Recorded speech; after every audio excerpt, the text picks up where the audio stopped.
Alors, on commence notre cours aujourd'hui. C'est le jour de mon anniversaire, donc je vous bénis chacune, chacun et chacune, en particulier que vous soyez heureux dans la vie éternelle, avec une bonne santé, avec toute la jeunesse infinie, avec la chorma de Moshe Rabbeinu dans la Géoula, voilà, pas la chorma de Moshe Rabbeinu dans l'exil, et que, évidemment, Teref Umiyan Mamash, on vit la Hitgalou du Rabbi Melech Mashiach pour tous. Pour tous les niveaux de vie, dans tous les niveaux d'existence, d'intégration de cette Hitgalou, de ce dévoilement-là, voilà, qui est plus que le Tov Aniré Vaniglé, que le bien tangible et véritable. Évidemment, dès ce moment-là, toutes les maladies n'existeront plus. Il n'y aura plus de tristesse. Dieu va enlever les larmes de tous les visages. Il n'y aura plus que des larmes de joie, des retrouvailles de tous ceux qui sont revenus, Betriat Ametim, de la résurrection des morts. Et ce sera un bonheur infini pour l'éternité qui est pshuto, c'est-à-dire sans préciser la mesure de l'éternité. On n'a pas forcément besoin de dire combien ça dure l'éternité. Pour nous, l'éternité, c'est l'éternité. Donc en fait, c'est la bénédiction du Rabbi, c'est ce que l'on attend. L'éternité, c'est quand on cherche une relation avec l'éternité, pour nous, on n'a qu'à regarder l'infini du ciel ou l'infini de la mer pour se rendre compte que l'éternité, elle peut exister dans notre existence à nous. Voilà. Notre âme est éternelle. Le shlav Abba, le passage que nous devons faire aujourd'hui même, immédiatement Teref Umiyan Mamash, c'est non seulement de considérer, mais de le vivre concrètement, que notre corps est devenu éternel également. Voilà. En réalité, le corps a toujours été éternel, c'est dans les enseignements du Rabbi. Simplement, il faut provoquer chez lui le dévoilement de cette éternité. Comprenez? J'essaie de le dire correctement. Provoquer dans le corps la conscience du dévoilement de l'éternité, qu'il possède déjà. Et c'est en fait, comme tout le système même de l'exil et de la Géoula, provoquer au sein même de l'exil le dévoilement de cette Géoula qui est déjà là, et qui a toujours été là en réalité. Ne croyez pas, quand le Rabbi nous dit que la Géoula est là, etc., on peut penser quelque chose de nouveau s'est passé. Mais quelque chose de nouveau s'est passé dans le dévoilement. Mais dans la réalité des choses, la Géoula a toujours été là. Voilà. De la même manière, quand le Rabbi nous dit « nous sommes tous des tzadikim », c'est simplement dans le dévoilement que nous devons accéder à cette conscience-là, nous autoriser, chacun d'entre nous, de dévoiler que nous sommes des tzadikim. Et évidemment, puisque nous sommes déjà dans les jours du Mashiach, qu'est-ce qui peut nous empêcher de concrétiser le fait que nous sommes des tzadikim? Plus rien. Donc des forces spéciales, nous dit le Rabbi, ont été données pour chaque juif, et on peut sortir de nos limites, enfin. Utiliser notre intellect pour comprendre Dieu totalement, infiniment, dans le pouvoir absolu du cerveau du juif, qui est kadosh dans sa matière. Il nous a été donné de voir Dieu également, qui est toute chose. Et en fait, on peut le réaliser également. Tout ça, ce n'est qu'une histoire de dévoilement. Le dévoilement, c'est notre travail. On est venu dans ce monde pour le bitouille, l'expression. C'est très important. De la même manière, pourquoi Dieu a donné au mari d'avoir une femme dans sa vie? C'est pour qu'elle lui permette d'accéder au dévoilement. Au dévoilement de tout ce qu'il possède. Et sans ce dévoilement, finalement, il n'est rien du tout. De la même manière, l'essence de Dieu, tant qu'elle n'accède pas au dévoilement, elle est comme rien du tout. Elle n'existe pas pour nous. Donc en vérité, Dieu a un tout intérêt de se dévoiler, enfin. Voilà. Exactement. De se dévoiler. Et comme nous sommes, exactement comme vous l'avez précisé, bravo, nous sommes comme l'épouse, Knesset Israël, nous sommes la femme de Dieu, dans l'état de Mekabel, de celui qui reçoit. Alors on est en train de dire, notre formulation, elle est tout entière dans la Bina, qui dit à la Chorma, dévoile-toi. Il est temps que tu sors de ton inertie, comme ça on dit en français, que tu accèdes à l'état de dévoilement. Et le monde n'a été fait, créé, et la création c'est une conscience. Cette conscience, elle n'existe que pour le moment de Triat Ametim. D'accord ? Toutes les prophéties et toute la Torah n'a été que pour le moment de Triat Ametim, de la résurrection des morts. Donc en fait, notre monde est imparfait tant qu'il n'est pas arrivé à ce dévoilement-là. Notre être est imparfait tant qu'il n'a pas dévoilé sa perfection totale. D'accord? Donc en fait, la vie éternelle, la jeunesse éternelle, la sagesse infinie, la connaissance infinie, la liberté infinie, toutes ces notions, les hommes les ont toujours recherchées, mais il leur manquait un axiome. Un élément essentiel, c'est le Rabbi Melech Mashiach. Tant qu'il n'y avait pas eu dans l'histoire de l'humanité le Rabbi Melech Mashiach, tout ça, ça ne pouvait pas fonctionner. il fallait un élément clé, c'est la clé même de la Géoula. C'est le 7e rabbi de la lignée de Chabad qui lui entraîne la Géoula vers son état définitif, son état de réalisation. Et c'est pour ça qu'il est Malchut, la royauté. Il n'y a pas comme la royauté dans tous les niveaux d'expression. Et c'est pour ça que l'homme qui pourtant possède tous les niveaux de l'âme qui précèdent la royauté, il a le chesed, la générosité, donc il peut être généreux, il peut s'exprimer, il peut même s'affirmer dans cette expression, il a la gvura, donc il a la force également de réaliser, même de garder ce qu'on lui donne. Il a tiferet, il a cet équilibre, savoir quand il faut être généreux, tant que, voilà, comment être généreux et comment être begvura à certains moments, de la rigueur également. Et ensuite, il a d'autres forces qui se rajoutent, le netzar. Le netzar, dans son terme, il veut dire l'infini. C'est-à-dire que dans notre âme, quand je prends le mot netzar, ça veut dire qu'il y a en moi un point qui s'appelle l'éternité. On a tous dans notre âme l'éternité. La femme ne la possédait pas de manière aussi puissante que l'homme au départ, puisqu'elle est dans le dévoilement, c'est la bina. Et dès le moment où elle se marie, l'homme lui transmet par son âme l'éternité. Vous voyez ? Il faut dire merci au mari. et ensuite, voilà. Cette éternité, elle s'accompagne de Od. Od, c'est quoi ? Od, c'est la Tmimut. Il faut une simplicité absolue pour passer tous les développements de l'éternité. C'est-à-dire que ce qu'on nous demande en tant que chassid, et c'est pour ça que le Rabbi Rachab a fait une yeshiva, il a dit très bien le Rabbi Rachab, non pas de Talmidei Chamim, il a dit je ne veux pas faire une yeshiva de Talmidei Chamim, ça ne m'intéresse pas. Pourtant il est sorti d'une infinité de Talmidei Chamim. Mais ce n'était pas le but. Qu'est-ce qu'il voulait ? Je veux faire une yeshiva de juifs sérieux qui servent Dieu. Voilà. C'est tout. Et ça, c'est le plus important. Et en fait, cette notion de simplicité, c'est la faculté de se restructurer à l'infini. C'est la clé, c'est le rabbi avant tous les Mashiach qu'il y a eu précédemment. Et c'était dit à chaque génération. C'était le potentiel de Mashiach qu'il y avait dans chaque génération et qui entraînait la possibilité du dévoilement qui passe aujourd'hui, effectivement. Il fallait une clé, tout simplement, on se rend compte que personne n'a fait autant de bruit autour de la Géoula et du Mashiach. Le bébé, il peut rester avec nous, hein, ça ne dérange pas trop. Non. C'est bien la vie. Donc le Od, c'est cette simplicité. Mais comprenez bien, à nouveau, c'est très important. Quand on dit simplicité dans la Chassidoute, on n'entend pas le simple et innocent et bête. On entend le simple et innocent, mais pas bête du tout. Mais une faculté de dépasser tous les blocages intellectuels. Le Rabbi Rachab dit, toute construction intellectuelle fait que l'on se bloque. Et dès qu'on se bloque, on n'est pas capable de restructurer. La tchouva intellectuelle, elle est souvent, je ne vais pas dire que quelquefois, il n'y a rien qui brûle, hein ? Ça, c'est un petit peu le brûler. Ouais ? Ah, c'est pas d'ici, d'accord. La tchouva intellectuelle, elle est plus difficile que la tchouva au niveau de l'action et des sentiments, en réalité. Alors, il faut la volonté. Rien ne résiste à la volonté. Il faut la volonté et un désir de restructurer. Et avoir cette simplicité de dire je dois faire ça, je fais ça. Vous voyez ? C'est ça la tchouva intellectuelle, c'est la tchouva ilaha, n'oubliez pas. La tchouva ilaha, c'est une remise en question de tous ses acquis. C'est-à-dire qu'à chaque niveau, je me dis en fait j'ai rien du tout. Parce que ce que j'ai ne m'appartient pas. Vous voyez, moi je pourrais dire, je connais beaucoup de Torah et tout ça. Non, pas du tout. Compte tenu que toute cette Torah elle est dans les livres écrits et que j'ai fait que répéter ce qu'il y avait dans les livres. Voilà. Le Rav qui m'a enseigné la Kabbalah, il me disait, moi je suis un perroquet, je répète ce qui est écrit. Mais il me disait comme ça, il me disait, attention, il faut tout écrire, et après tu mets dans un sac, et tu le gardes bien fermé. C'est une image, mais c'est important. Alors la Tzmimout, c'est ça. La simplicité qui nous empêche de contracter l'orgueil, qui fait que la Torah devient un poison. Vous voyez ?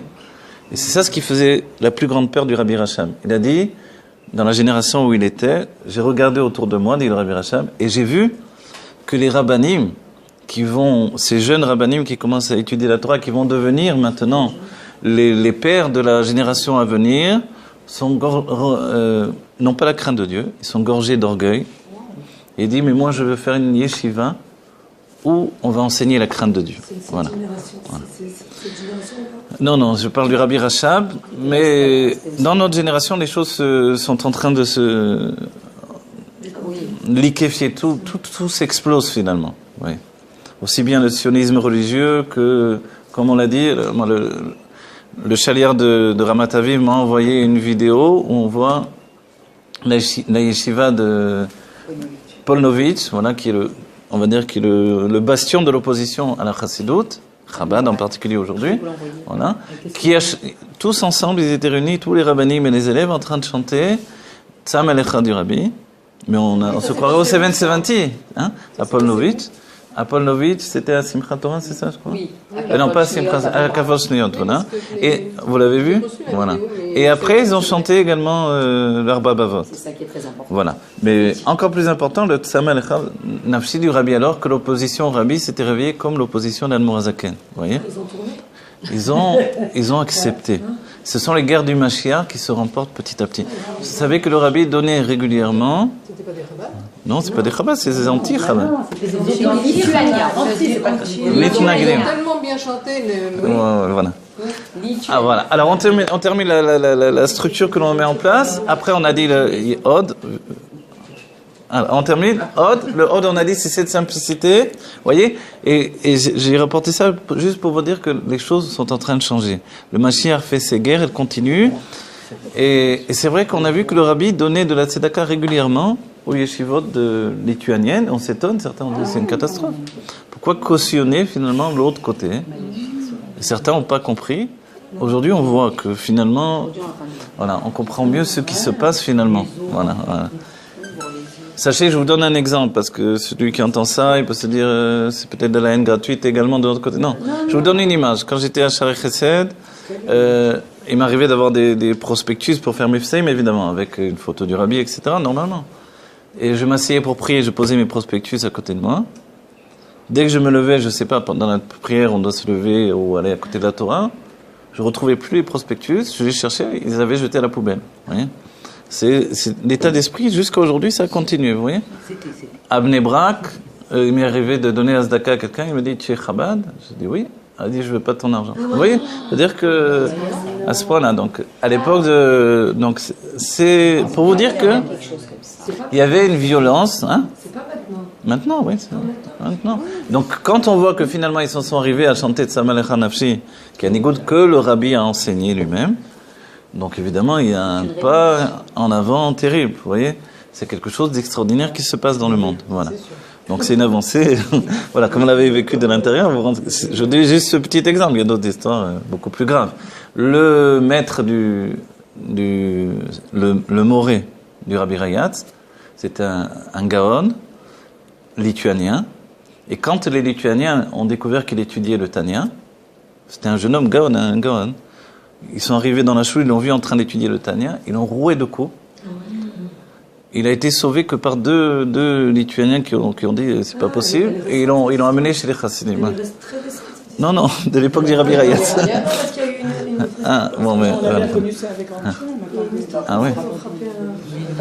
Bon, voilà, pour vous dire. Mais là, pour vous dire, c'était un Lituanien, là. C'est-à-dire un Lituanien qui avait été attrapé, donc on ne parle pas même pas de l'époque d'Admorazaken, c'est l'époque du Rabbi Rayatz, en train d'étudier le Tanya. Simplement, il n'a rien fait de grave. D'étudier le Tanya, il s'est fait rouer de coups, ils l'ont presque tué. Il a été sauvé que par deux Lituaniens qui ont quand même dit c'est exagéré, et ils l'ont amené chez les Chassidim qui l'ont soigné. Vous vous rendez compte de quel point, c'est-à-dire? Donc aujourd'hui, quand on en arrive à ce basculement, je ne sais pas si ça dit en français, quoi qu'il en soit, c'est que quelque chose s'est transformé d'une manière profonde, et les guerres du Mashiach, ce sont celles-là. Les plus importantes, celles qui se font à l'intérieur, voilà. Donc on a dit le Hod, le souci du Rabbi Rachab, c'est qu'il y ait des rabbanim qui aient la crainte de Dieu, voilà. Même si à l'extérieur, quand on voit les rabbanim, on peut penser peut-être que... Elle a un goût, elle est bizarre. Ouais. Vous avez pris mon nom, parce que j'ai mis du bicarbonate. Oh, c'est celle-là qu'on a. C'est un médicament dedans. Oui, c'est ça. J'ai servi 2 verres, j'ai dit il y a du médicament. Voilà. Ensuite, il y a le Yesod, c'est la force d'influence. Le Yesod, c'est la force d'influence. Tout ça, ce qu'on a dit, c'est finalement tout ce qu'il y a dans l'homme. L'homme va donner tout ça à la femme. Le Yesod, c'est la force d'influence. C'est cette force de donner, d'influencer tout ce qu'il y a au-dedans de lui. La force d'influence, quand on parle de Mifsaïm, s'il n'y a pas cette force-là dans l'âme, il n'y a pas de Mifsaïm. Vous ne pouvez pas se sortir. C'est seulement au niveau du maasé. C'est pas au niveau du maassé uniquement, c'est aussi, voilà. Qui nous permet de nous libérer des blocages intellectuels. Voilà. Ça se fait en même temps avec le Yesod. Voilà. Le Yesod, non. Le Yesod, il ne le fait pas parce que le Yesod, il n'a rien de lui-même. C'est le secret. Il a la force d'influence. Il a uniquement la force d'influence. Mais s'il n'a rien influencé, il n'influence rien. Vous savez, je donne une image. Par exemple, vous avez vu que dans les Mamarim du Rabbi Rayat, c'est le premier Rabbi qui va rapporter systématiquement tous les autres Rebbiim. On ne verra pas chez les autres Rebbiim le fait de rapporter les autres Rebbiim. On met de sa tête, on cite, mais le Rabbi Rayat les rapporte les uns après les autres. Pourquoi? Parce que le Yesod, il est défini qu'il n'est pas une nouvelle, il n'est pas une sphéra. Alors il est dit quoi? Il est en fait cette force de l'âme de transmettre ce que je possède. C'est-à-dire, il n'est pas vraiment un sentiment, il est la faculté de transmettre les sentiments. Vous voyez? C'est un sentiment féminin? Non, c'est masculin. C'est le masculin par excellence, le Yesod. Ah oui. C'est vraiment le masculin. C'est Yosef Hatzadik, c'est Yesod, vous voyez? Shlomo Amener, c'est Yesod. C'est cette force d'influencer tout ce que l'on possède. La Chokhmah, la Bina, tout jusqu'au niveau le plus élevé. C'est pour ça que nous, vous savez, pourquoi on connaît la Chassidut Rabbah? Grâce au Rabbi Rayat. Qui a tout écrit? Qui est Yesod. Qui a tout raconté, toutes les histoires de tous les Rebbiim? Elles étaient transmises, mais elles n'ont jamais été écrites. C'est le Rabbi Rayat qui a pris, il a fait un travail gigantesque, et le Rabbi l'a même poussé dans ce travail-là, pour qu'il écrive tout. Il a même écrit Sefer HaZechronot, où il rapporte le père du Rabbi de l'Admor HaZaken et tout ce qui s'est passé. C'est-à-dire tout. Si on connaît quelque chose dans la Chassidut, des Rebbiim, puisqu'on n'a pas vécu à l'époque des Rebbiim, dans ce Gilgul-là, c'est grâce au Rabbi Rayat. Oui. Maintenant, il est vrai que dans l'état actuel des choses, si nous, on connaît le Rabbi Rayat, c'est les écrits du Rabbi Rayat également, donc tous les Rebbiim, ça c'est grâce à notre Rabbi Meir Mashiach. Vous voyez? Alors la différence, voilà. On va dire, alors s'il y a déjà toute cette force de transmettre, etc., la force d'influence, et on pourra dire, une fois j'ai donné une image, je l'ai donnée souvent, mais elle est importante, pour vous bien se rendre compte qu'est-ce que le Yesod. Imaginez quelqu'un s'assoit 5 minutes avec deux personnes qui discutent d'un livre qu'ils ont étudié, d'un livre qu'ils ont étudié, tous les deux on lit le livre, donnez-moi de détails, il s'assoit 5-10 minutes avec eux, il entend, et il repart, il est capable maintenant d'expliquer le livre qu'il n'a jamais lu de sa vie. Expliquer tellement bien que les gens vont écouter plus lui que les deux autres qui sont en train de parler. Ça, c'est Yesod. Vous vous rendez compte? C'est-à-dire, c'est aussi le Yofi, la beauté. Le Yofi. Ça renouvelle la kashrut du Dad, parce que le Dad se dévoile en particulier dans le Yesod. Voilà. Donc, tout ça, c'est ce que l'homme donne à sa femme, en fait. Quand la femme reçoit tous ces éléments-là, elle passe dans un état de révélation de tout ce qu'on a dit là. Et après, le travail en commun qu'ils vont faire dans le couple, c'est de remonter vers Chokhmah et Bina. D'accord? C'est-à-dire de ensemble, puisqu'ils sont maintenant les sentiments et leur révélation, ils doivent remonter jusqu'à la source des sentiments, c'est l'intellect. Et après, pour la femme, de dépasser l'intellect également, de rentrer dans le Keter. Et d'influencer le Rabbi depuis le Keter, comme on a dit dans le cours en hébreu hier. Voilà.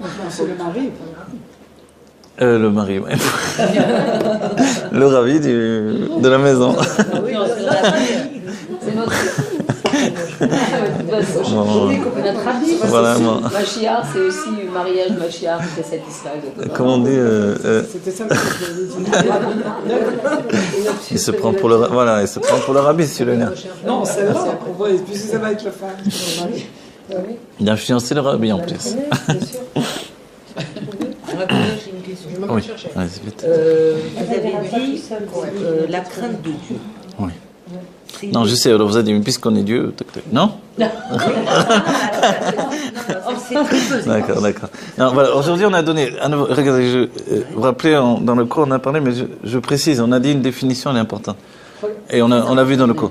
On est, dans Chokhmah, tout est un acquis chez nous. Et c'est ça où on est arrivé grâce à Dieu. C'est-à-dire que pour nous, Enon Milevado, on est à Tzmut Umaut, on est dans l'essence de Dieu, c'est croissant comme l'assiette, comme moi, c'est Dieu lui-même. Simplement, le mystère qui reste encore dans ma perception, c'est pourquoi Dieu se dévoile là, quoi. Vous voyez?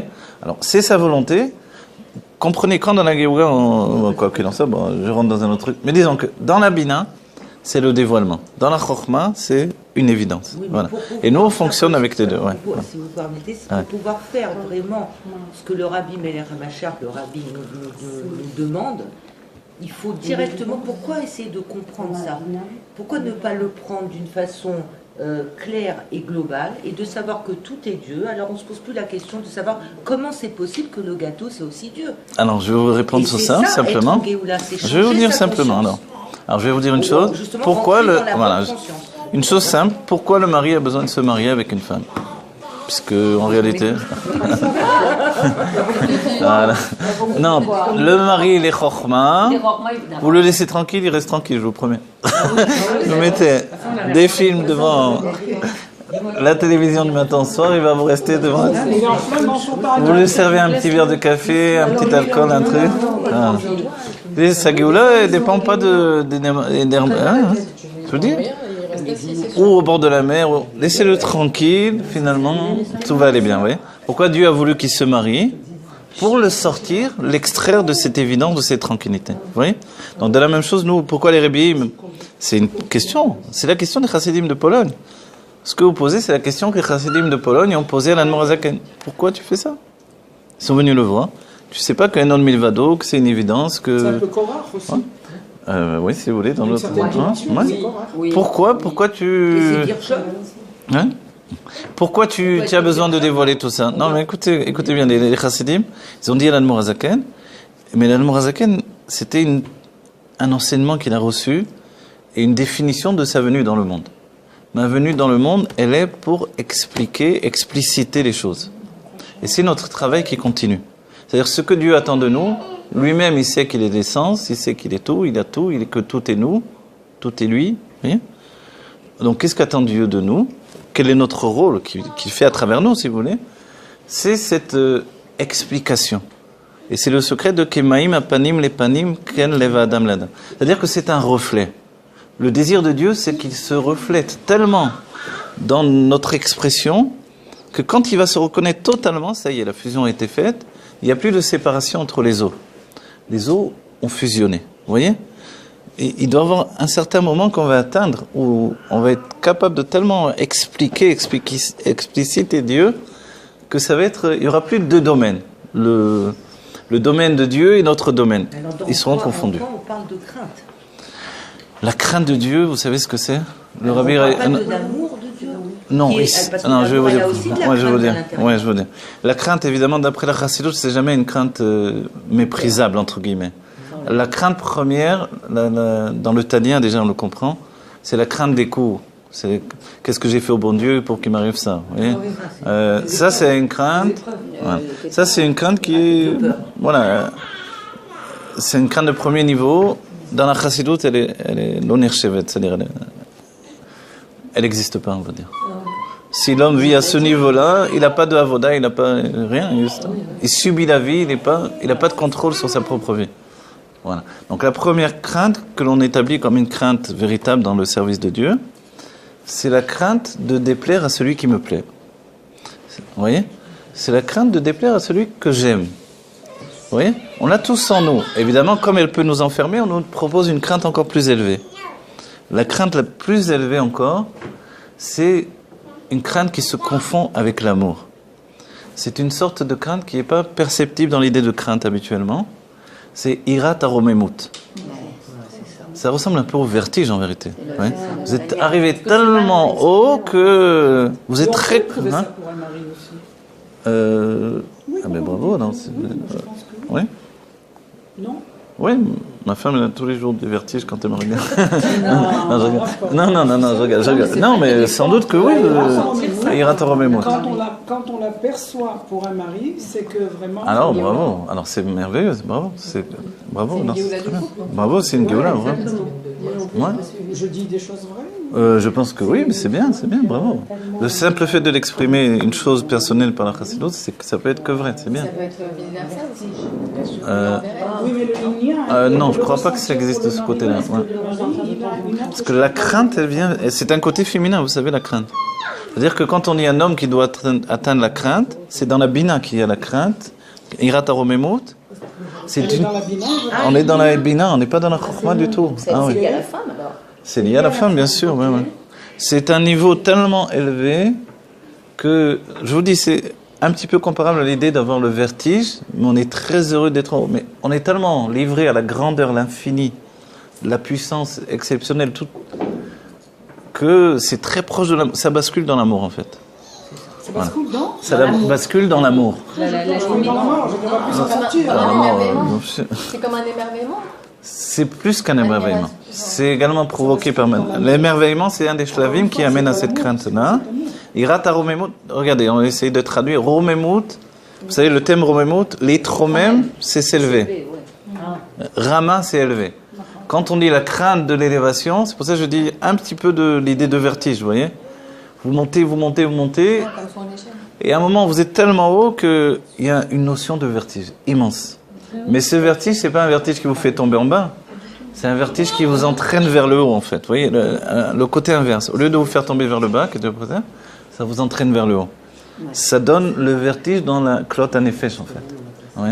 C'est plus une grande simcha qu'un vertige. Ah oui, si vous voulez. Mais j'essaie juste de donner exactement une image, mais une grande simcha, si vous voulez, parce que vous le vivez du côté féminin. C'est très bien. C'est une grande simcha qui vient de son shorèche. Exactement. Exactement. Je veux dire, c'est quelque chose de très élevé. Exactement. Je sais, par exemple, je vous dis un truc personnel. Quand j'avais 3 ans... Non, stop. Quand j'avais 3 ans un truc personnel. Ça fait pas bien sérieux quand je parle comme ça. Un truc. Bon, une notion personnelle. Les gens me disent qu'ils ressentent un grand amour avec le rabbi. Moi, j'ai ressenti ce grand amour avec le rabbi Rayat. Et le rabbi, une grande crainte. C'est curieux, mais c'est comme ça. Voilà. Chez le rabbi, je ressens une grande crainte du rabbi. Plus que...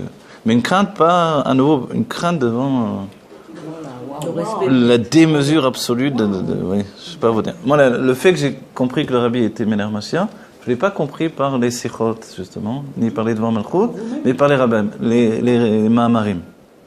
Certains Mahamarim, j'ai eu un déclic, parce que j'ai fait tout le chemin d'étudier la Kabbalah, et les Rebbi, j'arrivais pas avec les Mahamarim du rabbi. C'était trop puissant, comment vous dire, trop brutal.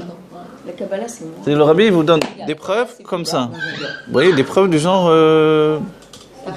La Kabbalah, c'est on ne comprend pas d'où vient cette preuve. Ouais. La Kabbalah est plus basse que la Chassidut, puisque la Chassidut, c'est l'essence de la Torah. Mais quand on arrive aux preuves du rabbi, on ne comprend pas comment elles ont été construites. C'est des évidences divines. Dans les marim, c'est beaucoup comme ça. Alors c'est très brutal, vous n'arrivez pas... Il m'a fallu beaucoup d'études de tous les rabbins pour arriver à saisir finalement... En fait, c'est une bombe atomique, quoi. Et le rabbi parle tellement du Mashiach, des détails, des choses... Vous dites, c'est pas possible. C'est le Meler Mashiach. Voilà. C'est ça l'idée de... Et c'est comme ça que j'ai vu, et ça m'a pénétré profondément, totalement. Ma construction, elle est de la Torah, donc. Et voilà, c'est tout. Et après, l'étude des Dvar Malchut, évidemment, ça fait que renforcer et préciser. Les Dvar Malchut, c'est le rabbi qui nous parle, qui nous dit concrètement où nous en sommes, quelle est la situation. Et pensez bien que le rabbi nous a préparé depuis maintenant, combien 25 ans, on va dire, à peu près. Depuis 25 ans, il nous a préparé à notre époque. C'est-à-dire que c'est réellement aujourd'hui qu'on se rend compte que combien on avait la nécessité d'entendre les paroles que le rabbi nous a dit, et qu'en fait, on se rend compte également, enfin pour moi, qu'auparavant, on ne les avait pas comprises. On avait beau les étudier, les dire, les trucs. Pendant des années. Voilà. Mais c'est 25 ans de coaching. Au contraire, ils les ont même mis en Gnisa. Il y a ceux qui les ont mis en Gnisa, il y a ceux qui les ont interdits en France, ils les ont interdits dans l'étude. C'est la question que je pose, parce que le rabbi, on est tout amour. Moi, je me souviens, quand je suis rentré en Islam, chez le rabbi, c'était une chose terrible. Mais le rabbi était très gvoura avec moi. J'étais très triste en sortant. Je voulais mourir là-bas, moi, carrément au pied de sa table. Je voulais plus sortir. Vraiment, quand elle dit ça. Je voulais plus la vie, quoi. Je voulais mourir au pied de sa table. Tellement c'était fort. Mais il était gvoura avec moi. Il était gvoura. Pour vous empêcher de mourir. Il ne veut pas que vous mouriez. Arrêtez. Alors que mon père, il était avec lui. Mon père est rentré après, ou avant, moi je me souviens plus. Avec mon père, il a parlé en français, avec moi bien sûr en hébreu. Avec mon père, il était tout sourire. Mon père me disait, mais qu'est-ce que c'est que ça? C'était en 81. Vous voyez, donc, je pense que vous aviez besoin de ça, que le rabbi vous avez besoin de Gvoura. Sur ce point-là en particulier. Vous savez on m'a rapporté le Rav Ofen, quand il était jeune, donc il s'est gorgé de chassidut à fond à un tel degré qu'il avait éveillé en lui la conscience qu'est-ce que le rabbi. Et quand il est arrivé il s'est jeté, vous savez, le Rav Ofen, je ne sais pas si vous avez entendu parler de lui. Ouais, c'est un grand mashpia de Chabad. Et il est un peu presque une anaga de Hanmour, en fait. Certains, les chassidim de Pologne qui viennent l'écouter disent s'il était dans un autre, en dehors de Chabad, ce serait un Hanmour, vous voyez. Le Rav Ofen, quand il est arrivé chez le Rabbi, vous entendez, il s'est jeté, enfin il était déjà chez le Rabbi, mais il était jeune, il était en Kvoutsa. Et il s'est noyé dans l'escalade de la Chassidut, il s'est jeté au pied du Rabbi, il a dit Rabbi, je veux m'englober dans toi. Et le Rabbi a dit prenez-le et sortez-le d'ici. Ah oui. Mais c'est normal. Et après le Rabbi lui a dit, non, je sais, le Rabbi l'a obligé, il a dit, ton tikkun ça va être de finir toutes les assiettes qu'on te donne. Tu dois manger, quand on te donne une assiette, tu dois manger tout jusqu'à la fin. Voilà. Parce qu'il était Beklot Hanefesh, si vous voulez. Ah oui, d'accord. Voilà. Ah oui, Il fallait le ramener. Voilà, il fallait le ramener à la réalité. Tout le chidouche, voilà. Tout le chidouche de Chabad, c'est pas quitter le monde. Il a Non. beaucoup Voilà. mangé, il était dur. Non, après, il est devenu fort physiquement. Il est devenu fort, il a même eu la goutte, etc. Mais voilà. C'est cette folie. Voilà. Il m'allait. Ça fait très longtemps déjà. Généralement, quand il est bourrin comme ça avec les gens, c'est parce que c'est des gens sur qui il compte. Ah, voilà. Quand il est bourrin. Ah ouais. Ouais. S'il se laisse aller à la... Et le Rabbi Gvoura avec ceux qui sont de sa famille ou ceux qui sont ses secrétaires ou ceux qui. Le Rabbi, on n'a jamais vu qu'il était sympathique avec le Rav Gruner ou quoi que ce soit. Non, c'est vrai. C'est très dur. C'est le meilleur, c'est ça. Rav Gruner, il a passé. C'était pas facile, hein, c'est ce que le Rabbi lui a demandé. Bon, quoi qu'il en soit, voilà. Aujourd'hui, alors, je vous bénis chacune, et on se bénit chacun de notre souhait, c'est que l'on vive la Géoula Métit Vachlema, et que ce repas devienne le repas du Mashiach. Voilà, que Dieu bénisse Aline et sa famille, son mari, ses enfants, qu'on aille très bientôt au mariage de sa fille, voilà, et que, voilà, on aille au... Amen. Voilà, Menra Rachel, Batalit Sarah, voilà. Voilà, que si Dieu veut que ça soit le Rabbi Mel Hamashiach qui fasse les Kiddushin, mais que ça soit pas un blocage, Mais arrête de parler comme ça. vous voulez la Géoula Mitiva Shlema? Non, c'est bien. Il y aura pas de- Arrête de parler comme ça. Non, vous voulez la Géoula Mitiva Shlema et vous arrêtez pas avec votre mort. Il a un problème avec la mort, Tu hein. dois même plus dire. C'est pas Allez. Amen, mais dis-le. Voilà. Sarah bat Michel Rahmouna. Voilà, Sarah Bat Michel Rahmouna. Salomé Batelisheva et Salomé Sarah Batelisheva. Batelisheva. Et Sarah Batelisheva. Voilà. Que toutes elles se marient, Béchara Tova Motzlachat, avec leurs zivouk, et qu'elles soient très heureuses pour la vie éternelle dans la Géoula Mitiva Shlema. Voilà. Que l'on entende que des bonnes nouvelles de chacun, de tous les couples. Et Esther aussi également. Esther Bat Perla, qu'elle soit heureuse dans le bonheur absolu. Elle repasse cette année si Dieu veut. Voilà, avec un homme qui lui donne d'être heureuse et à qui elle donne d'être heureux également. Amen. Voilà. Le chef a. On va faire des. Amen. Évidemment, la richesse infinie pour tout le peuple juif. Voilà. Mais oui, mais ça, on souhaite des choses qu'on Ça a se passe déjà. pas sur le kikar. C'est dévoilé, c'est différent. Hier, dans le cours en hébreu, vous vous rappelez, dans la réalisation des choses, quand on explique, on comprend les choses. Dans le cours que je donne à Mamash en hébreu, l'une des explications que j'ai données, bon, c'est des choses qu'on sait, mais les expliquer, c'est très important. C'est le fait que finalement, tout le travail que l'on fait dans notre époque, après le fait qu'on ait terminé le Avodat HaBirurim, donc on n'est plus en train de séparer la lumière, l'étincelle divine avec la matière, on s'occupe de la matière directement. On est en train de transformer toute la matière du monde en réceptacle pour le Aleph. C'est-à-dire, on est en train de faire que tout soit un cli. Pas seulement, alors nous, dans notre famille, dans notre immeuble, dans notre... vous voyez ? Et grâce à la technologie, par les téléphones et les ordinateurs, on est en train de le faire dans le monde entier. Vous voyez ? C'est le travail que l'on fait aujourd'hui. C'est-à-dire qu'auparavant, il y avait le service de Dieu et à côté la vie des Juifs. Son travail, ses choses, etc. Je gagnais ma vie pour le service de Dieu, etc. Aujourd'hui, c'est de plus en plus le service de Dieu, il devient la vie. Comment ça se fait ? Et c'est pour ça que vous prenez Facebook, normalement, c'est que pour dire qu'est-ce qu'on a préparé à manger, le nouveau plat, le mettre en photo, vous voyez ? J'ai fait une meringue au citron, je prends la photo, je mets dans Facebook. Maintenant, grâce à Dieu, il y a aussi des vidéos du Rabbi, il y a tout. C'est-à-dire que de plus en plus, la Kedusha, elle est en train de prendre position et possession de tout. Comme on dit en hébreu, les tatar, en araméen, les tatar panoimine, dans le Zohar, ça veut dire il n'y a aucun domaine vide de toi. Et en hébreu, atar, c'est atar internet aussi, vous voyez, un domaine internet. Donc en fait, il n'y a rien vide de Dieu. On est en train, grâce à internet, et le rabbi l'a prévu, et l'a organisé et a commencé. C'est lui qui l'a créé, Internet, le rabbi, faut savoir. Et comment le rabbi a créé internet?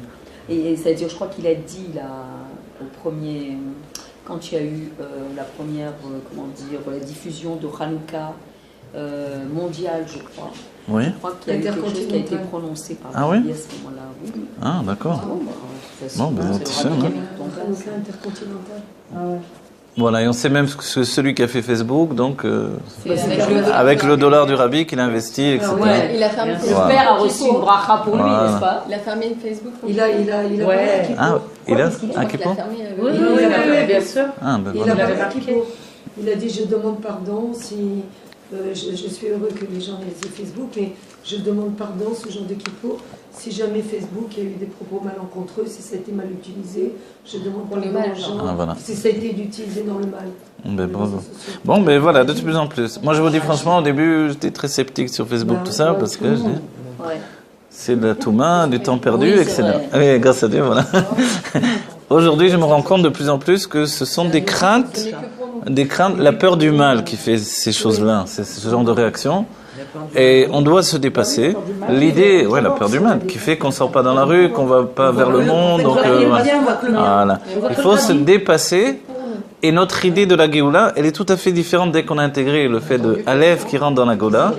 On comprend que tout le monde entier, tout ce qui se passe dans l'univers entier, et le rabbi a commencé par envoyer des Bate Chabad dans le monde entier. Quand vous voyez la carte des Bate Chabad, vous vous rendez compte qu'il n'y a vraiment pas un endroit dans le monde où il y a où il manque un Bet Chabad. C'est fini. Même encore s'il y a des Bet Chabad, pour vous dire. Alors, donc ça veut dire que vraiment, le monde est en transformation. Le Keli est en train de se préparer jusqu'au dernier degré de la préparation. Et nous, notre conscience, elle doit l'intégrer de plus en plus. On doit avoir de moins en moins peur du monde, jusqu'à ne plus avoir peur du monde du tout, et être capable de diffuser la Elokut à un tel degré que ça va être clair et net. Ça doit être clair et net dès à présent, que Enon Milevado, que tout est Dieu. Vous savez, ça va être comme une conscience absolue, mais c'est sûr que ça. Ça me rappelle quelqu'un de ça. Une évidence, en fait, que voilà, tout le monde va être à ce stade. Tout le monde va parler ce que vous dites, comme vous exactement. Chacun va être à même de dire. Ça veut dire quoi chacun? Ça veut dire l'égoïme de l'autre bout du monde et qui commence déjà à le faire en fait. Voilà. Chacun va être à même de dire mais tout est Dieu. Enon Milivado, vous voyez pas? Ils le disent déjà. Maintenant, ils le disent, c'est un résultat du travail juif, Voilà. des juifs. Enfin, Mais vous savez ce qu'on doit dire nous en tant que racides? Eux ils le disent mais nous on le sait. Voilà. Alors voilà. Alors et je souhaite qu'ils le sachent aussi et que en fait il faut vraiment l'intégrer. Quand notre date le saura vraiment. Dans tous les degrés, ça va être une telle évidence que le cerveau va voir la Elokut. C'est ça ce qu'on doit comprendre, d'accord? On est en train de... Voilà, c'est pour ça que la Géoula... C'est pour ça qu'on doit s'efforcer à bien parler, à bien Bravo, penser, vous à avez avoir raison, tort. exactement. Et plus ça ira, et plus notre langage et notre façon de penser va se modifier d'elle-même. Voilà, chapeau. Voilà. Et on va passer d'une mauvaise habitude à une bonne habitude. Exactement, qui est bravo. d'être Dieu dans son essence. Voilà. Si tout est Dieu, évidemment, j'ai plus aucun problème. Comprenez bien.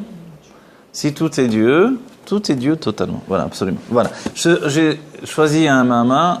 Si vous avez un peu de lechaim, une goutte, de n'importe quoi. J'ai mis au congélateur du vin, ça vous va encore ça? Très bien, d'accord.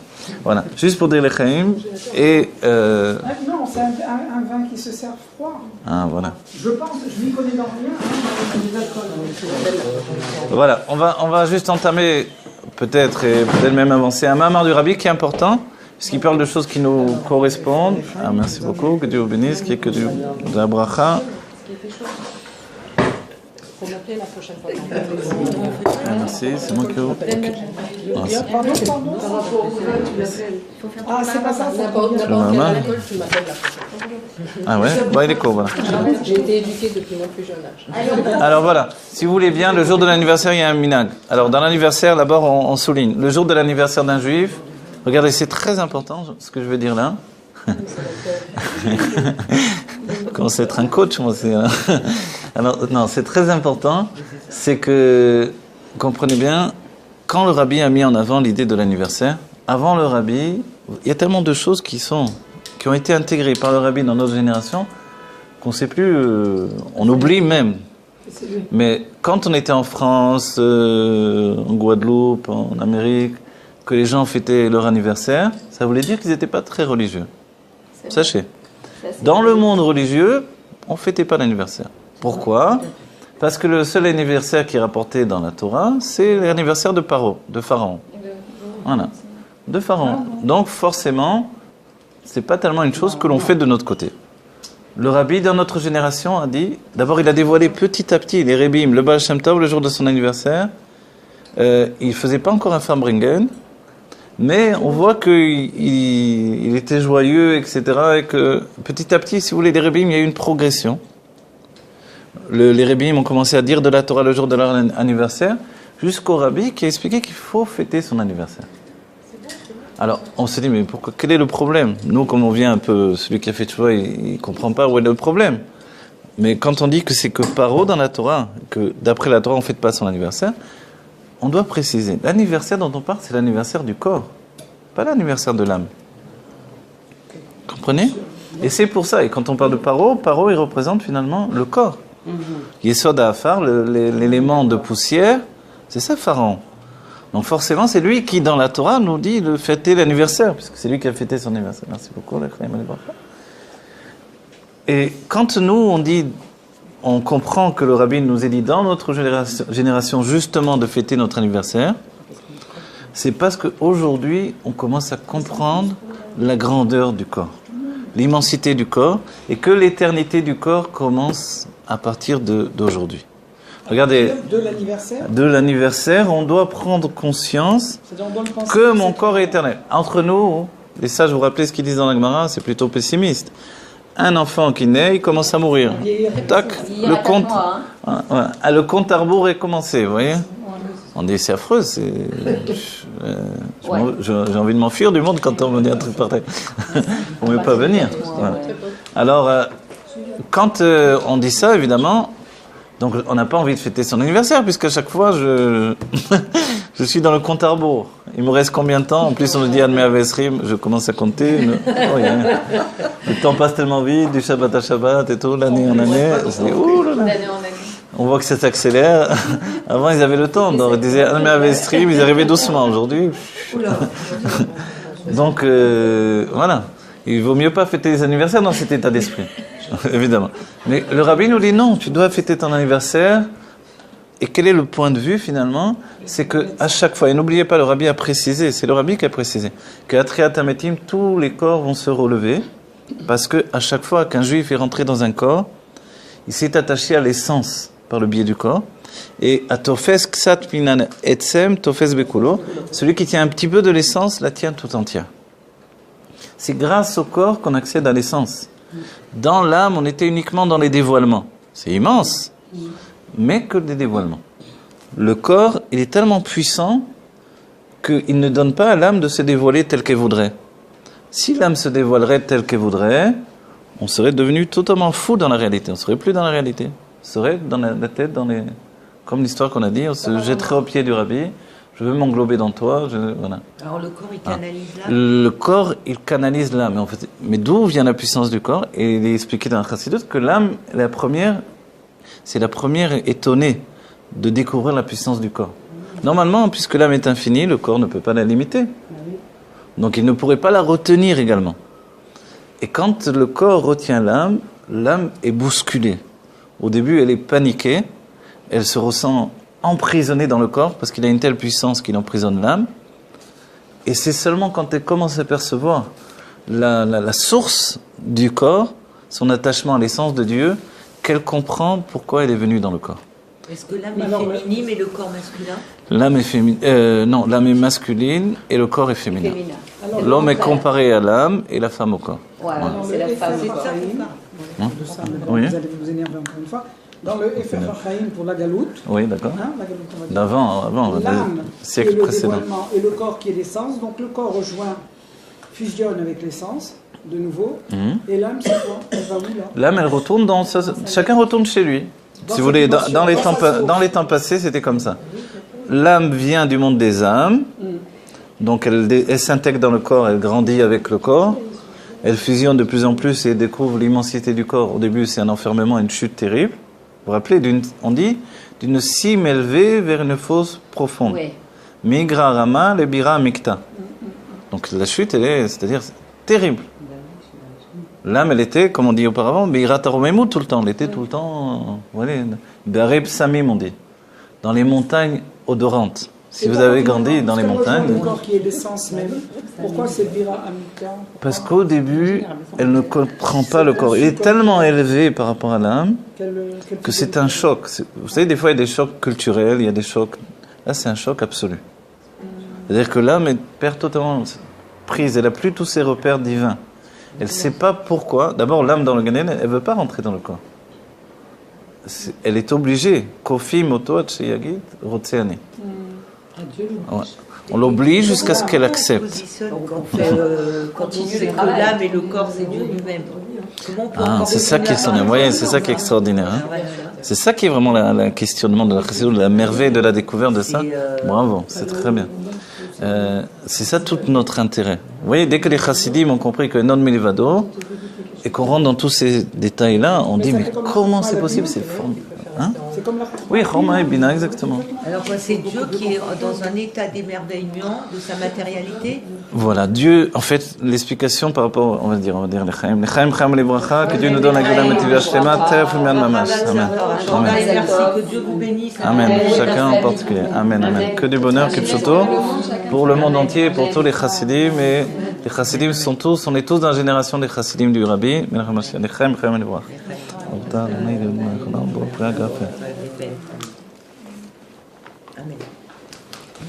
Ah, merci beaucoup. C'est très matok. Pas besoin de mettre de sucre dans votre café. Ouais. Ne mettez pas de sucre dans votre café. Alors voilà. Ça veut dire qu'il est matok. Pour ceux qui goûtent. Non, il est matok. Non, je n'ai pas dit ça. Non, il est doux, c'est très bien. Moi, je ne suis pas un fou. Je peux vous donner de la bénédictine. J'ai pas ah, d'accord. Ou du whisky. Vous voulez du whisky? Non, pas nous. Non, ça ira, ça ira. Alors, regardez. Alors, oui, on va commencer le maintenant. J'ai pas terminé quelque chose. Ah oui, juste. Voilà. Ça, c'est très important. Ce qu'on a décrit, c'est de la Torah des Ribim, des Mamarim, que je dis quand même. Hein. Croyez pas que j'improvise, c'est très important. J'improvise pas. Je comprends uniquement ce que j'ai étudié. Merci beaucoup. Complimento. C'est le jour de votre anniversaire pour vous permettre. Ah, d'accord. Merci beaucoup. Alors, merci. Venafor. Alors, une goutte de bénédictine. La bénédictine, c'est le Hercher, c'est les moines de la bénédictin. C'est les moines. C'est la cache. Videz-la encore là. Ah ouais? Ah ouais, non. Non, même une goutte, c'est quelqu'un. En plus, c'est très sucré. Non, donnez au feu. Tenez, prenez si vous voulez, chacune, un petit peu une goutte et vous en laissez pour les autres. Voilà. Les Chaim et les Bracha, qu'on est la Géoula, Metivja Shlema, Teref Umian Mamash. Amen. Voilà, je refais pas la bracha parce que le vin, il rentre quitte tous les alcools. Et puis quand on est invité chez Aline, alors on ne sait pas ce qu'on va nous servir. On est Chaim les Bracha. En tout cas, il y a Les Chaim ou les Bracha, amen. Voilà, que Dieu bénisse, que pshoto. Merci, Mamie, qui nous bénisse toutes. Amen. Voilà. Vous voyez l'idée même de la bénédictine, c'est Venafor O, c'est une action de Baal Tshuva. De prendre un alcool qui vient, un alcool qui vient des moines bénédictins, c'est une drôle d'histoire finalement. Et pourtant il est caché, donc et voilà, c'est ça tout le truc quoi. Venafor O. Vous pouvez nous expliquer pourquoi il est Oui, j'aimerais bien comprendre. Il est caché parce que Il n'y a pas de vin là-dessus. les éléments sont, moi je sais pas en Il vérité. n'y a pas de vin, il n'y a pas de J'ai jamais analysé la. Mon fils, il m'a dit, il n'y a aucun vin. Il y a des liqueurs qu'on ne peut Alors, les Rébim ont toujours pris la bénédictine. Ouais. Les Rébim de tradition, ils ont pris la bénédictine. C'est Yadoua, chez Chabad. Comme ils ont bu la vodka, ils ont bu la bénédictine. Il est cachère parce que les éléments sont cachères, tout simplement. Vous voyez? C'est simple. La cacheroute, Des bénédictins, ça ça n'empêche pas que ça soit cachère. n'empêche pas. Voilà, exactement. Les whisky. Et oui, le whisky, la plupart des whiskies sont La cachers. plupart, mais pas tous les whiskies sont cachés. Voilà, le problème dans les whiskies, ce serait qu'ils soient mis dans des tonneaux de vin. Voilà, c'est ça. Voilà. Le problème des whiskies, c'est simple. S'ils sont mis dans des tonneaux de vin, Très attention. ils peuvent devenir taref à cause des tonneaux de vin dans lesquels on mettrait. Mais maintenant, les bons whiskies, des whiskies qui coûtent cher, sont cachers parce qu'ils ont leur propre tonneau. Ils n'ont pas besoin de prendre des tonneaux de vin. Ils se sont mis à fabriquer du whisky en Israël. Ça y est, Ah oui. sera prêt dans Ah, 3 bon, ans, c'est- 4 ans. Ils se sont lancés dans 3-4 ans, on sortira. Ah, il y aura déjà la Géoula depuis longtemps. On le boira au Beth Amikdash, dans le Chem. C'est-à-dire, si mon fils fait de la liqueur parce qu'il en fait avec son beau-père, Oui, bien sûr. à quel niveau? Bah, ça dépend lequel fils d'abord. Tomère. Non, non, non, si c'est de la liqueur, il faut. La liqueur, regardez ce qu'on Il n'y a prend. pas de vin du tout dedans. Ah non, si vous prenez Je veux un. pas, je veux pas. Voilà. Non, pourquoi? Il fait plein de bouteilles, vraiment, mais c'est marrant. Comment Non, alors vous demandez la composition, c'est tout. Quand vous partez en La shlichut, composition, c'est des. Comment on appelle ça, ces petits fruits rouges, là, tout petits? Comment on les appelle? Groseille. Non, c'est pas les groseilles. et de l'alcool? Et de l'alcool et du sucre. Mais de l'alcool, pas du vin. Non, non, de l'alcool. On fait des liqueurs avec de l'alcool. Ça ne pas d'orla sur le fruit et c'est tout, quoi. Quelle heure là il y a? C'est des Non, Adama. c'est Adama. Ah, c'est Ah, c'est Adama. Adama, Bah non. oui. Bon, je sais pas ce que c'est. Non. Oui, s'il n'y a pas de problème dans les fruits, c'est caché. Donc c'est bon. Il n'y a pas de problème. Ouais. C'est pas de vin. Quand vous partez en shlichut, sachez que vous n'avez pas des trucs avec Hercher. Vous prenez ce qu'il y a sur place. Quand vous allez acheter un poisson, vous n'avez pas besoin d'un Hercher pour le poisson. Regardez s'il a des écailles et des nageoires, il est caché. D'accord. Ben, bien sûr. Même si on vend, même Quand vous êtes si à on vend- Honolulu, à Tahiti, Voilà, à si, truc, voilà. C'est pas exactement ça, il y a des bêtes partout. Voilà, non, moi on m'a Dans le dit. poisson, maintenant, il y a des bêtes. Ce qu'il vient de dire. dans la Je sais pas tête. les fruits, Ah, si vous avez peur pour les bêtes, c'est dans la tête ou dans la peau. C'est tout. Exactement. Voilà. Mais si on Il y a les légumes, il y a aussi quand ils vendent des poissons. Il y a aussi des trucs de fruits de mer. C'est pas grave, vous le lavez. On m'a dit, il m'a dit, c'est pas grave, seulement il faut éviter d'acheter du poisson dans le ventre de la viande. Ça, faut Ah éviter. oui, d'accord. Il faut prendre uniquement sur les Et une ventres autre chose, le couteau. Faire juste attention au couteau aussi. Mais si on relave, etc., donc tout peut passer. Voilà. Bon. En définitive, on est en train de dire que Dieu a donné des biens au monde entier, de partout, et les Hercherim, c'est quelque chose de nouveau. D'accord? D'avoir un tampon rabbinique, c'est juste pour nous affirmer que eux, ils se sont cassés la tête pour savoir si c'est cachère, etc. Oui. Mais quand vous êtes dans un endroit, vous n'avez pas pour acheter un poisson d'aller chercher le rave. Oui. Allô, Kvodara, est-ce qu'il a des écailles et des nageoires, je peux le prendre? Alors, c'est la Torah, hein? Il y a la vaisselle. La vaisselle, quoi la vaisselle? Non, ça veut dire si les gens se trouvent à l'étranger, pas moi, parce que je veux dire, si des gens qui partent à l'étranger, Oui. ils te disent je mange que du poisson. Ah non, j'ai pas dit du poisson cuit, j'ai pas dit de la cuisson. Le problème c'est la cuisson. Non, dans une Ouais, assiette ouais. qui n'est pas truc, ça va pas. Non, non, le problème c'est la Tu cuisson. l'achètes au marché ou tu vas Voilà. chez un pêcheur, tu l'achètes pour faire Oui, un après vous poisson, le il y a aucun cuisinez, problème. bien sûr. C'est ce que je dis. Ouais, voilà. Les Chaim, allez alors, voilà. Bekisso, on a commencé plein de trucs, on les a pas fini, mais ça fait rien. Non, mais comment se fait-il que Oui. nous soyons impressionnés Oui. de notre matérialité? Je dis nous, la société. Alors voilà, c'est humaine. pour ça que l'Admozaken nous a préparé à ça aussi. Il a dit, l'Admozaken, nishtit pas alult. Il a dit, il faut pas se laisser impressionner. Voilà. Et c'est vrai qu'on a dit souvent, et c'est important, que l'Admozaken a précisé, parce qu'à son époque, il pensait que ça y est, il ne devait plus avoir aucune itpalut. Oui, mais vous avez dit que Voilà. l'âme, elle a un. Ah oui, choc. oui, oui. Non, mais Donc, c'est ah un d'accord. choc, c'est être impressionné. C'est plus qu'impressionné. Alors là, C'est pas pire. ouais, ouais. Non, quand l'âme rentre dans le corps, c'est un drame total dans toutes les fibres de son être. Et nous, on est très contents. C'est un bouleversement absolu. Vous pouvez parler par rapport à la dimension. Non, je vais essayer. Non. Ouais, non. Faut pas qu'on prenne bien. Je vais vous expliquer, regardez. Quand l'âme, c'est l'essence. Vous vous rappelez l'élément que je vous ai enseigné assez souvent? En Égypte, il y a eu le diplet d'Égypte. C'était pour soumettre, entre autres choses, soumettre l'élément de poussière, représenté par Pharaon. Pourquoi il fallait soumettre l'élément de poussière aux 10 sphirotes par les diplets? C'était pas juste parce que Dieu aurait pu faire en une fois, pas besoin de faire tout ce cirque, entre guillemets. Pourquoi faire? Parce qu'il y a vraiment le fait que la poussière du monde doit intégrer les 10 sphirotes. Or, la poussière, dès le début, elle a désobéi à Dieu, Comment ça se fait qu'elle a désobéi à Dieu? Dieu a dit, tu feras un arbre fruit qui fait des fruits. Le Rashi dit clairement, elle a désobéi. Et quand l'homme a été, entre guillemets, maudit, même si dans la malédiction c'est une bénédiction en vérité, mais elle aussi a été maudite. Parce qu'elle avait désobéi, elle a fait juste un arbre qui fait des fruits. Donc sa pensée était simple, je ne vais pas faire des arbres fruits, les hommes vont manger les arbres au lieu d'attendre que les fruits poussent. C'est intelligent, mais c'est pas ce que Dieu a demandé. C'est-à-dire on aurait eu un monde d'abondance bien plus grand. Il n'aurait pas fallu attendre que le fruit pousse, etc. C'est-à-dire qu'un enfant, en venant au monde, il aurait déjà exprimé la Torah.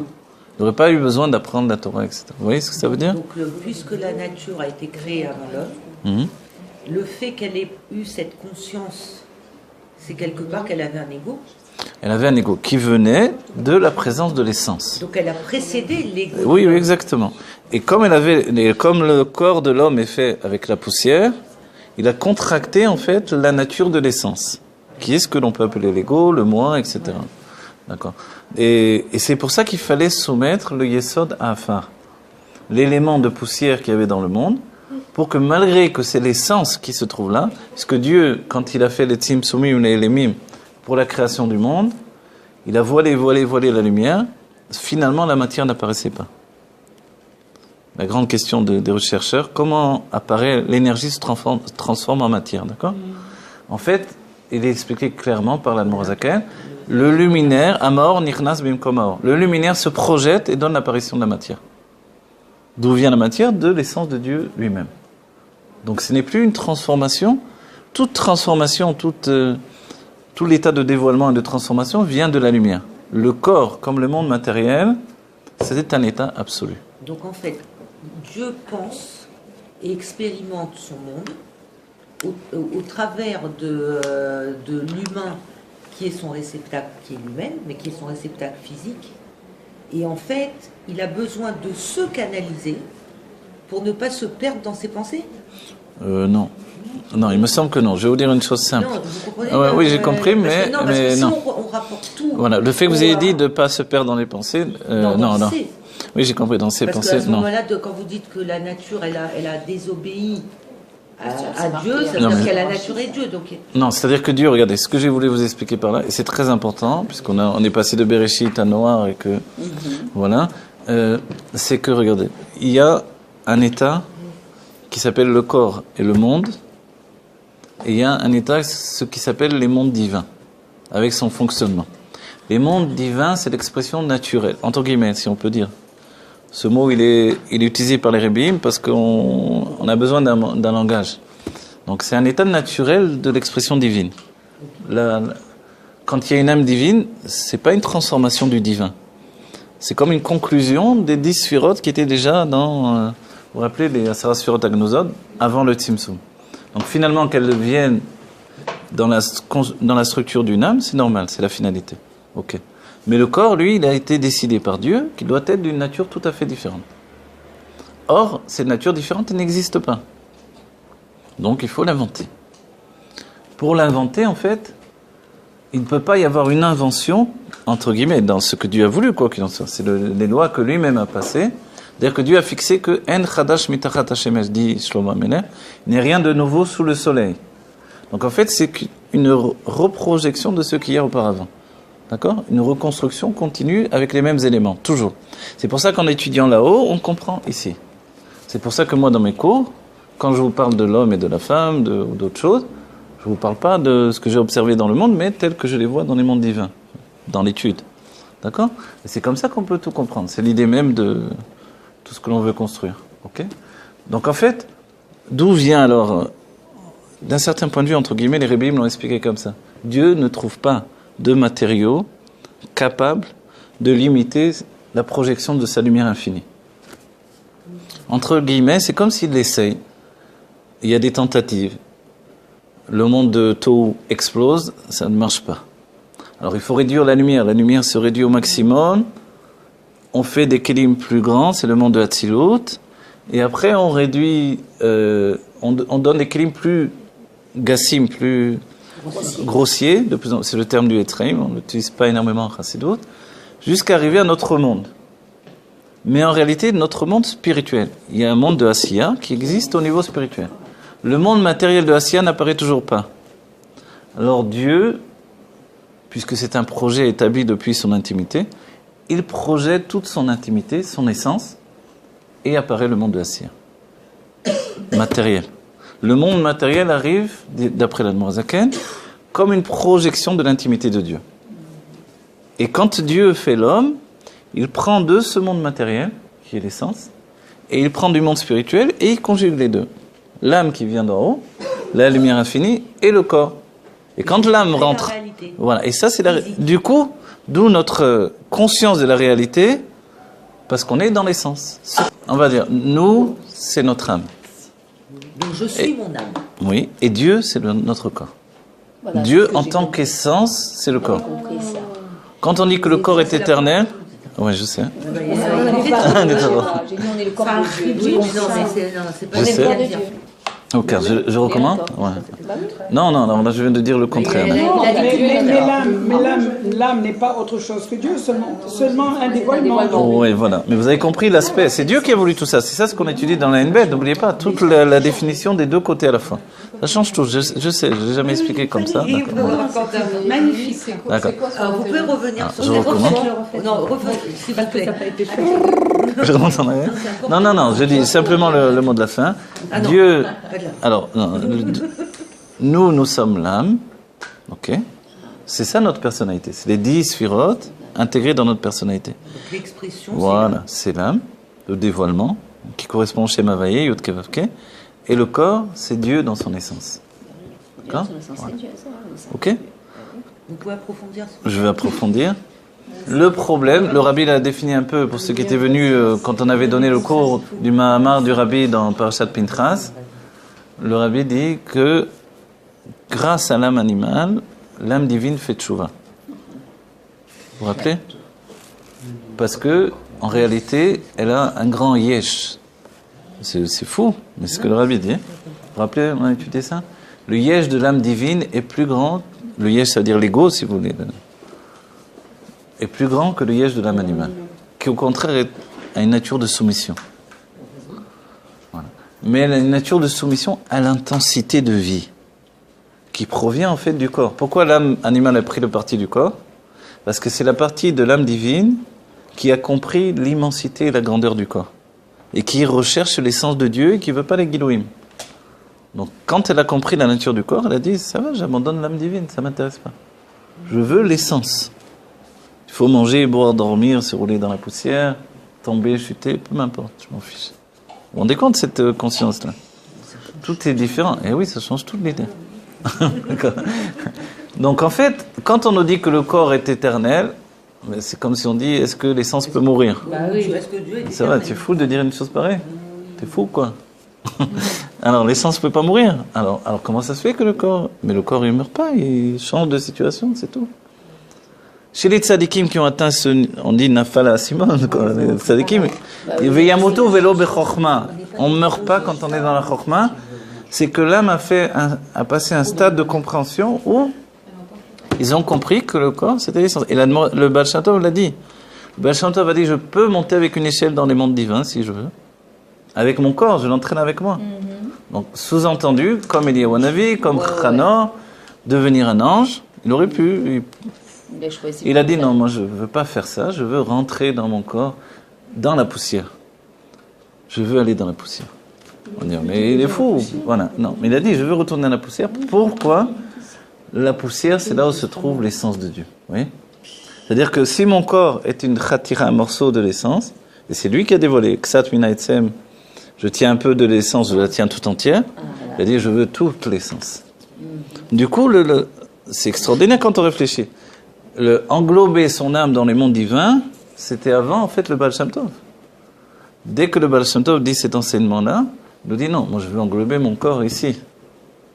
Comprenez ? C'est pour ça qu'on ne doit pas avoir peur, même l'idée je vais mourir. Le Rabbi Rez, quand il était enfant, il s'est jeté sur un boucher qui avait volé un juif. Un juif est arrivé avec une brebis, je crois, ou une petite chèvre. Hein ? Et un poulet aussi. Il avait un poulet et une brebis. C'était un boucher. Il avait réussi à obtenir ça. Il était content. Il allait pouvoir les vendre et avoir un peu d'argent pour sa famille. Est arrivé un policier russe. Il a frappé. Il a pris les trucs. Le Rabbi Rayatz passait par là, il avait, je sais pas quel âge, 11 ans, il a sauté sur le policier, il a commencé à frapper le policier. Évidemment, le policier était... il a pris, il l'a mis en prison, avec les brebis et les poules. Ouais. Et quand il était en prison, il y a toute l'histoire, comment ça s'est passé. Il a entendu le bruit des animaux, ça l'a fait très peur, il était dans un noir, il n'y avait pas le noir total. Il a eu peur et il a dit, bon, calme-toi, les rébellions ils ont tous été en prison, toi aussi, c'est bien. C'était comme ça. Il a allumé, il avait une boîte d'allumettes, il a allumé les allumettes, il a vu les animaux, etc. Il a dit, bon, alors qu'est-ce que je dois faire maintenant? Alors je ne dois pas me laisser prendre par la panique, je vais dire de la Torah. Il a commencé à réciter les Mishnayot par cœur. Et après le Rabbi Rachab, son père l'a fait sortir.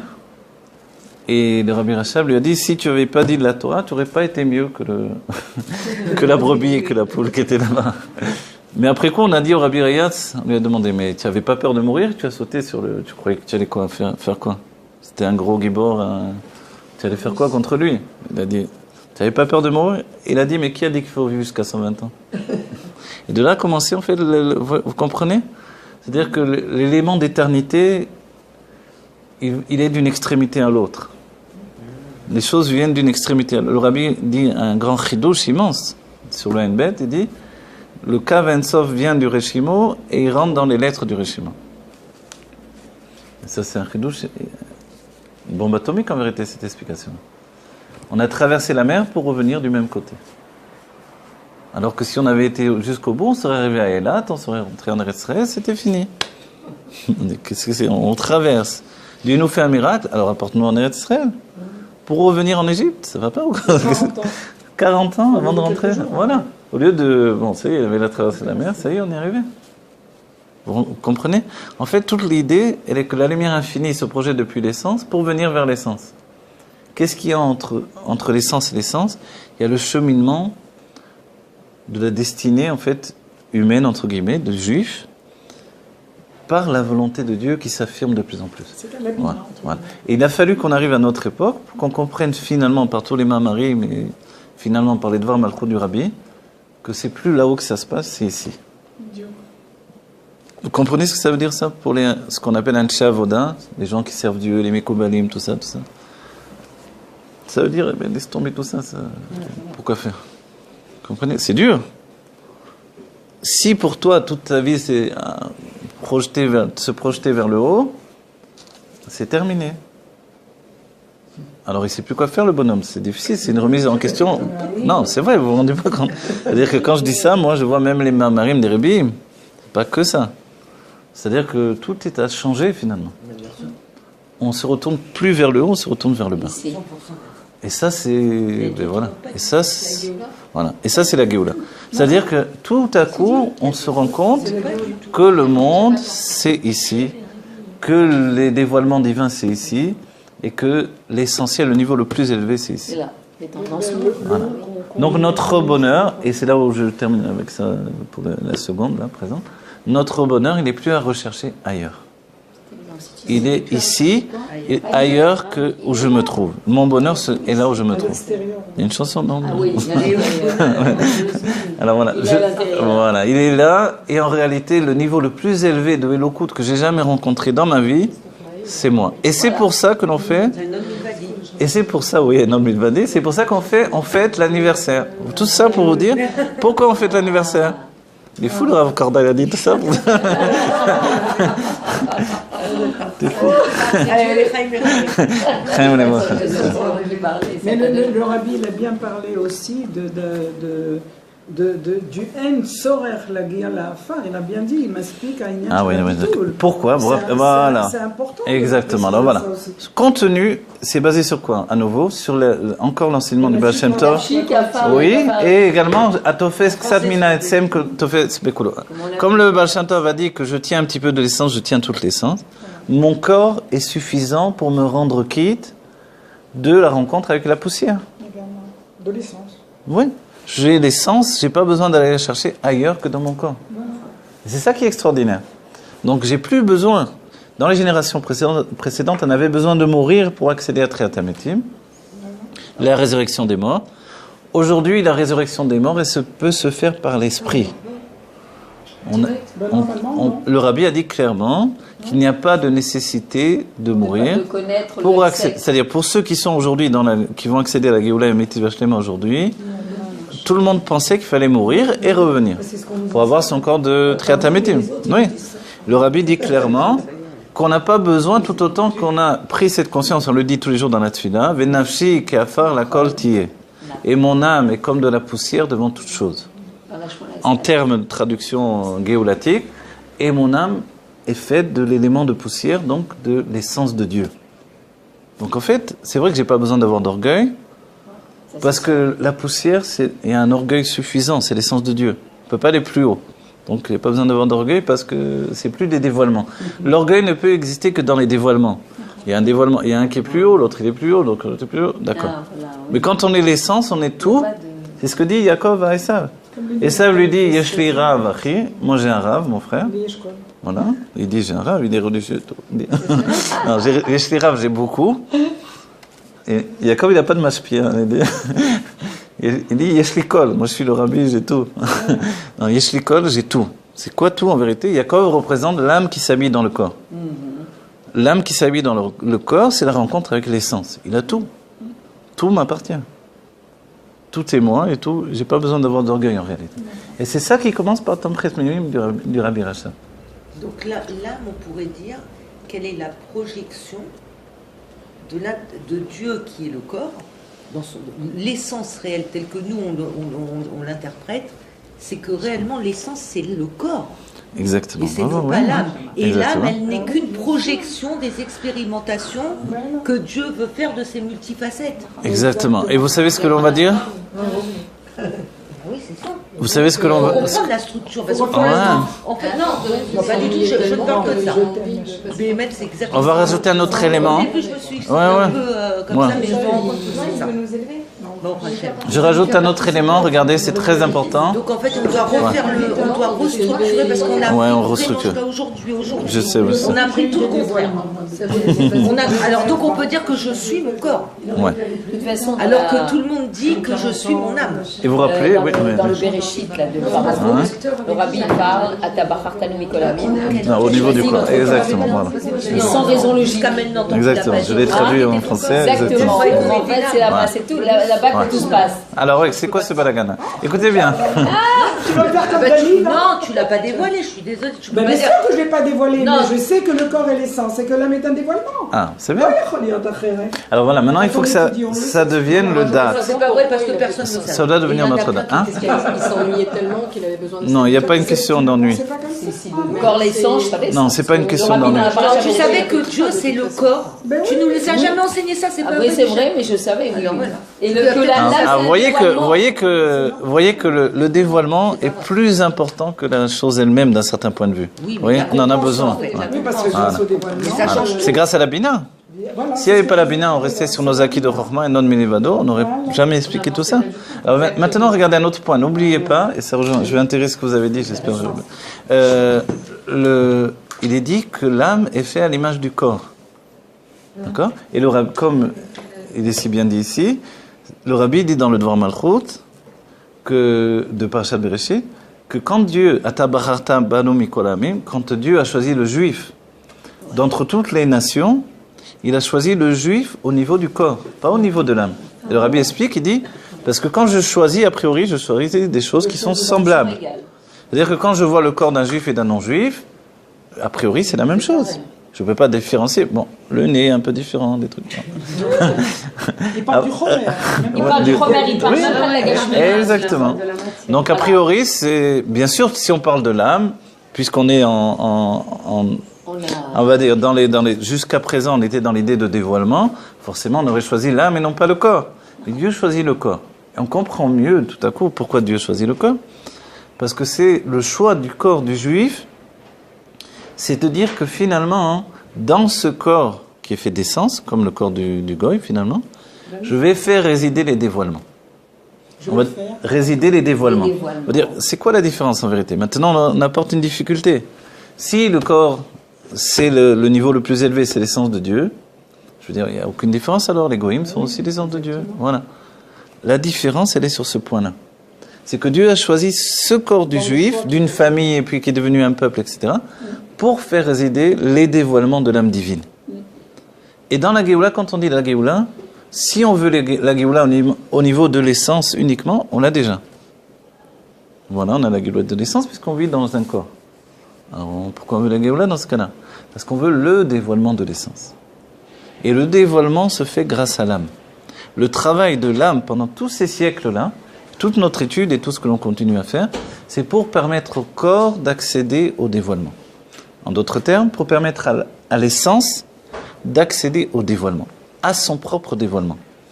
La notion, quand le corps, finalement, le corps du goy et du juif sont les mêmes. La différence, c'est que dans le corps de juif ont été intégrés les Asara Surot Al-Nuzol, les 10 Surot infinis de Dieu, qui s'intègrent dans le corps et qui, goutte à goutte, depuis l'essence, sont passés par le monde de Hatzilut, le monde de Bria et Tzirasiya, et petit à petit, le corps, par sa puissance de révélation, est en train de les chauffer, de puiser, par toutes les vies successives que l'on passe, le travail dans Torah et Mitzvot, le corps est en train de puiser depuis, chez le Goy, il n'y a pas ça, toute la source des âmes depuis l'infini divin. C'est-à-dire qu'on est en train de faire descendre dans notre corps les niveaux les plus élevés des sphères. On a dépassé le monde de Hatzilut, on monte. C'est-à-dire on doit rejoindre l'essence dans les deux extrémités. C'est ça le but, vous comprenez? C'est ça qui est extraordinaire. C'est pas parce que Dieu s'ennuie. Il y a l'essence va faire la projection de tout. Je la place en haut, mais je peux la placer en bas si vous voulez. L'essence fait la projection de tout, d'accord? L'essence, c'est le champ divin. L'essence, c'est Dieu, voilà, qui est tout et rien. C'est-à-dire, a priori, tout est dans l'essence, et a fortiori aussi, d'accord? Simplement, le fortiori devient différent. Vous voyez? Bediavad, tout devient différent dans notre perception. C'est la volonté, c'est ce que l'on explique. Le Harizal essaie de l'expliquer au maximum en nous disant Dieu fait un tzimtzum, ça a donné les sujets à caution, etc. Comprenez bien, c'est extraordinaire ce que fait le Harizal. Parce que s'il n'explique pas ça, on n'arrive pas à se repérer des deux points de... Puisque le point de départ et le point d'arrivée, c'est le même, alors on ne comprend plus rien. Pourquoi partir de l'essence pour arriver à l'essence? Parce qu'on part pas, ni on part, ni on arrive. Ah, d'accord, non, mais plus que ça. Parce que tout est le point. D'accord, et plus que ça. Vous devez arriver à une conclusion plus que ça, oui? Il y a eu peut-être, parce qu'il y a eu là-bas les 10 Sphirot Gnuzot, qui, elles, nous ont permis de devenir différents chacun et de percevoir la chose différente. Ah, bravo, c'est bien. Et c'est pour ça aussi qu'il y a eu la faute de Adam Rishon, pour que on soit des personnalités différentes. Sinon, en fait, c'est de l'intériorité que tout... Oui, c'est vrai. C'est plus de l'extériorité Exactement. d'un point à l'autre, c'est de notre intériorité d'un point à l'autre. Puisque tout va de l'essence à l'essence, il y a un enseignement, souvent je le dis dans les cours, c'est que chez le juif, la fin ne justifie pas les moyens. Vous vous rappelez? C'est-à-dire que l'intermédiaire, n'oubliez pas, le Mashiach est intermédiaire. Alors on peut dire, mais je m'en fiche du Mashiach, laisse-moi tranquille avec le Rabbi, pourvu que la Géoula vienne. Non, c'est faux. Il est le pont. Si tu n'as pas l'attachement au Rabbi, c'est comme si tu dis, je ne veux pas la Géoula aujourd'hui. On peut dire qu'on se fiche de le voir, Non, on ne se fiche pas de le voir, on veut le voir en vérité, parce qu'on veut voir la Géoula. On veut voir la Géoula, on veut voir. Donc on ne peut pas dire... mais bien sûr, c'est très important.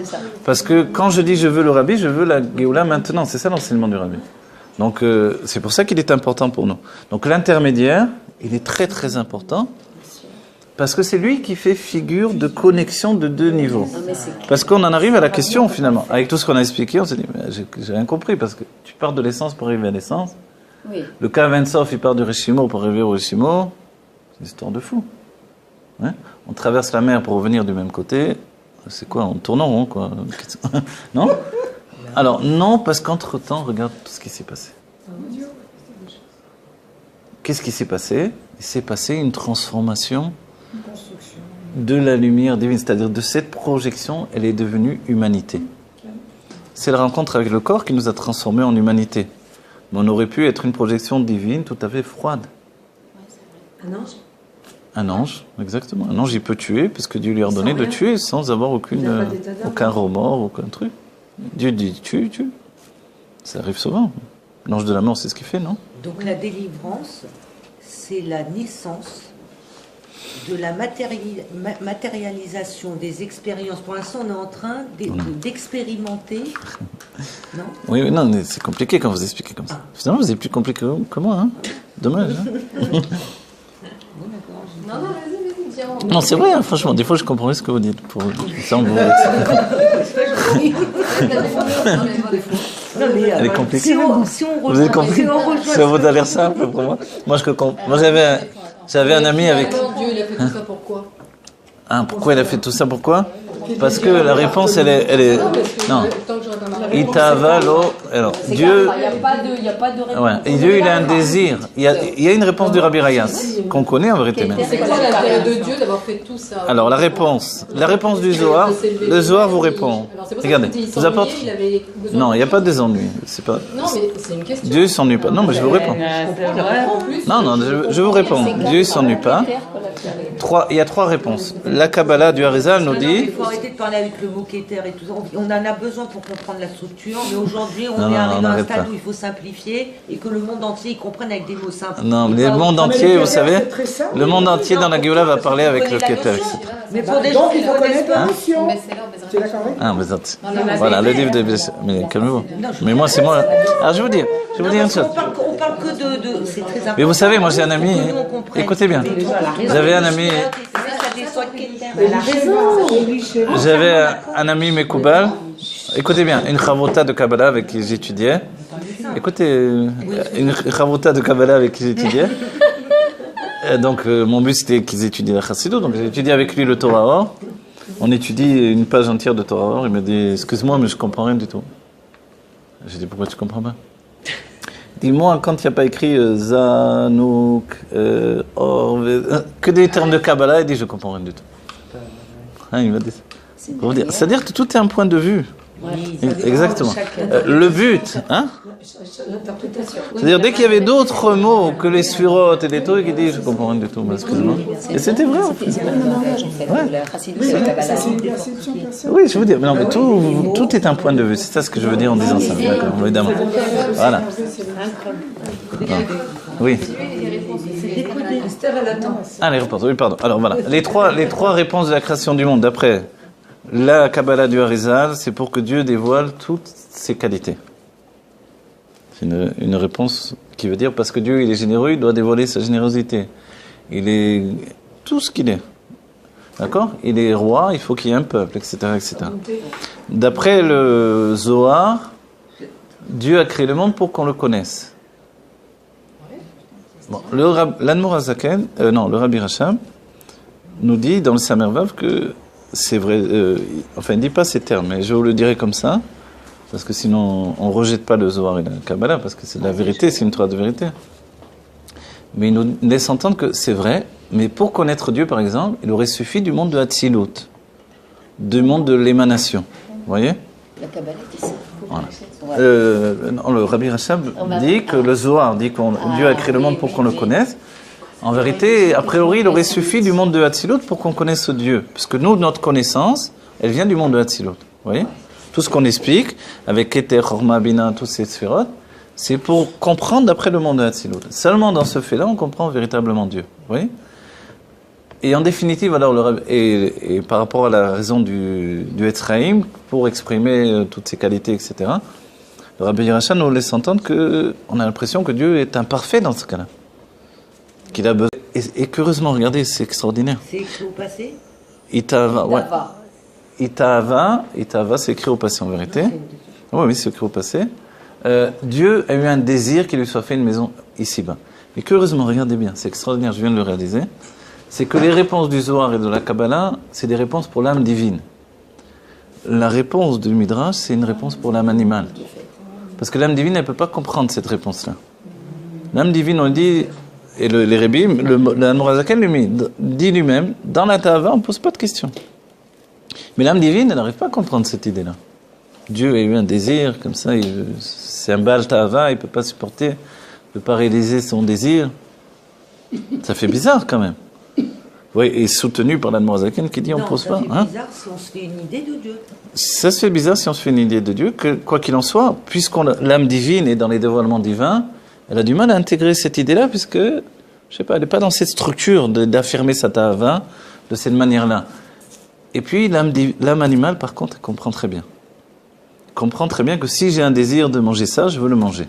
Si j'ai un désir de faire ça, j'ai envie de le faire. J'ai un désir de vivre, j'ai envie de l'affirmer. Vous voyez ? Et en fait, aujourd'hui, on est à même de mieux comprendre.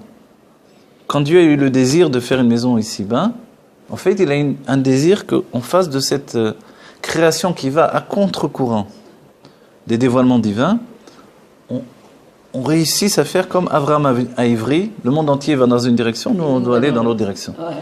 Mais au début, il allait tout seul. Petit à petit, il y en a 1, 2, 3 qui l'ont suivi. Finalement, c'est devenu une famille, Jacob et ses enfants. Et ensuite, c'est devenu un peuple, le peuple d'Israël. Et finalement, à notre époque, on devient l'humanité tout entière, petit à petit. Il y a combien de goïms qui écoutent ces cours? Il y en a plein, mais c'est rien, moi, c'est un petit truc. Il y a d'autres cours, et d'autres cours, et d'autres cours. Et eux-mêmes, ils sont en train de dire les mêmes choses. C'est-à-dire, l'humanité, elle est en train de suivre Abraham Avinu, et on va tous dans la même direction. Et comme on a dit auparavant, le but, c'est que tout le monde entier, toute la structure du monde devienne un cli, un réceptacle pour recevoir le dévoilement du Aleph. Et à ce moment-là, on passe au stade du dévoilement de l'essence. Comprenez bien. Oui, c'est-à-dire qu'a priori, alors, quand on a expliqué tout ça, bravo, on dit, mais on n'a plus besoin du dévoilement du Aleph. Puisqu'on veut, l'essence, elle n'est pas dans le Aleph, elle est dans les Kélim. Oui, mais le stade du dévoilement vient du Aleph. Parce que l'essence, elle n'a pas pour nature de se dévoiler. Et les textes sont clairs là-dessus, l'essence ne se dévoile pas. Elle est trop absolue, trop entière pour accéder au dévoilement. Dévoiler, ça veut dire se morceler, comme les 10 sphirotes. C'est s'exprimer par le Shem Yud Kei Vav Kei, au moins 4 lettres. L'essence, elle est trop entière pour être... vous voyez, comme nous, on le connaît ça. Quand on se donne à fond, on se donne entier, quoi. On arrivait à un endroit pour une demi-heure et on montait le Mishkan en entier. Après, le temps de le monter, il fallait repartir. On démontait, on repartait. Attends, mais pourquoi tu montes le Mishkan? Tu t'en vas dans... Ouais. Un jour, demain, vous voyez pas que les Juifs vont dire « Ah non, demain encore, il faut démonter. » Et on laisse comme ça. On prie. On n'a pas besoin du Mishkan, franchement, entre nous. « En mi levado, tout est Dieu. » Eh bien, on va pas monter le Mishkan. Demain, il faut le démonter encore.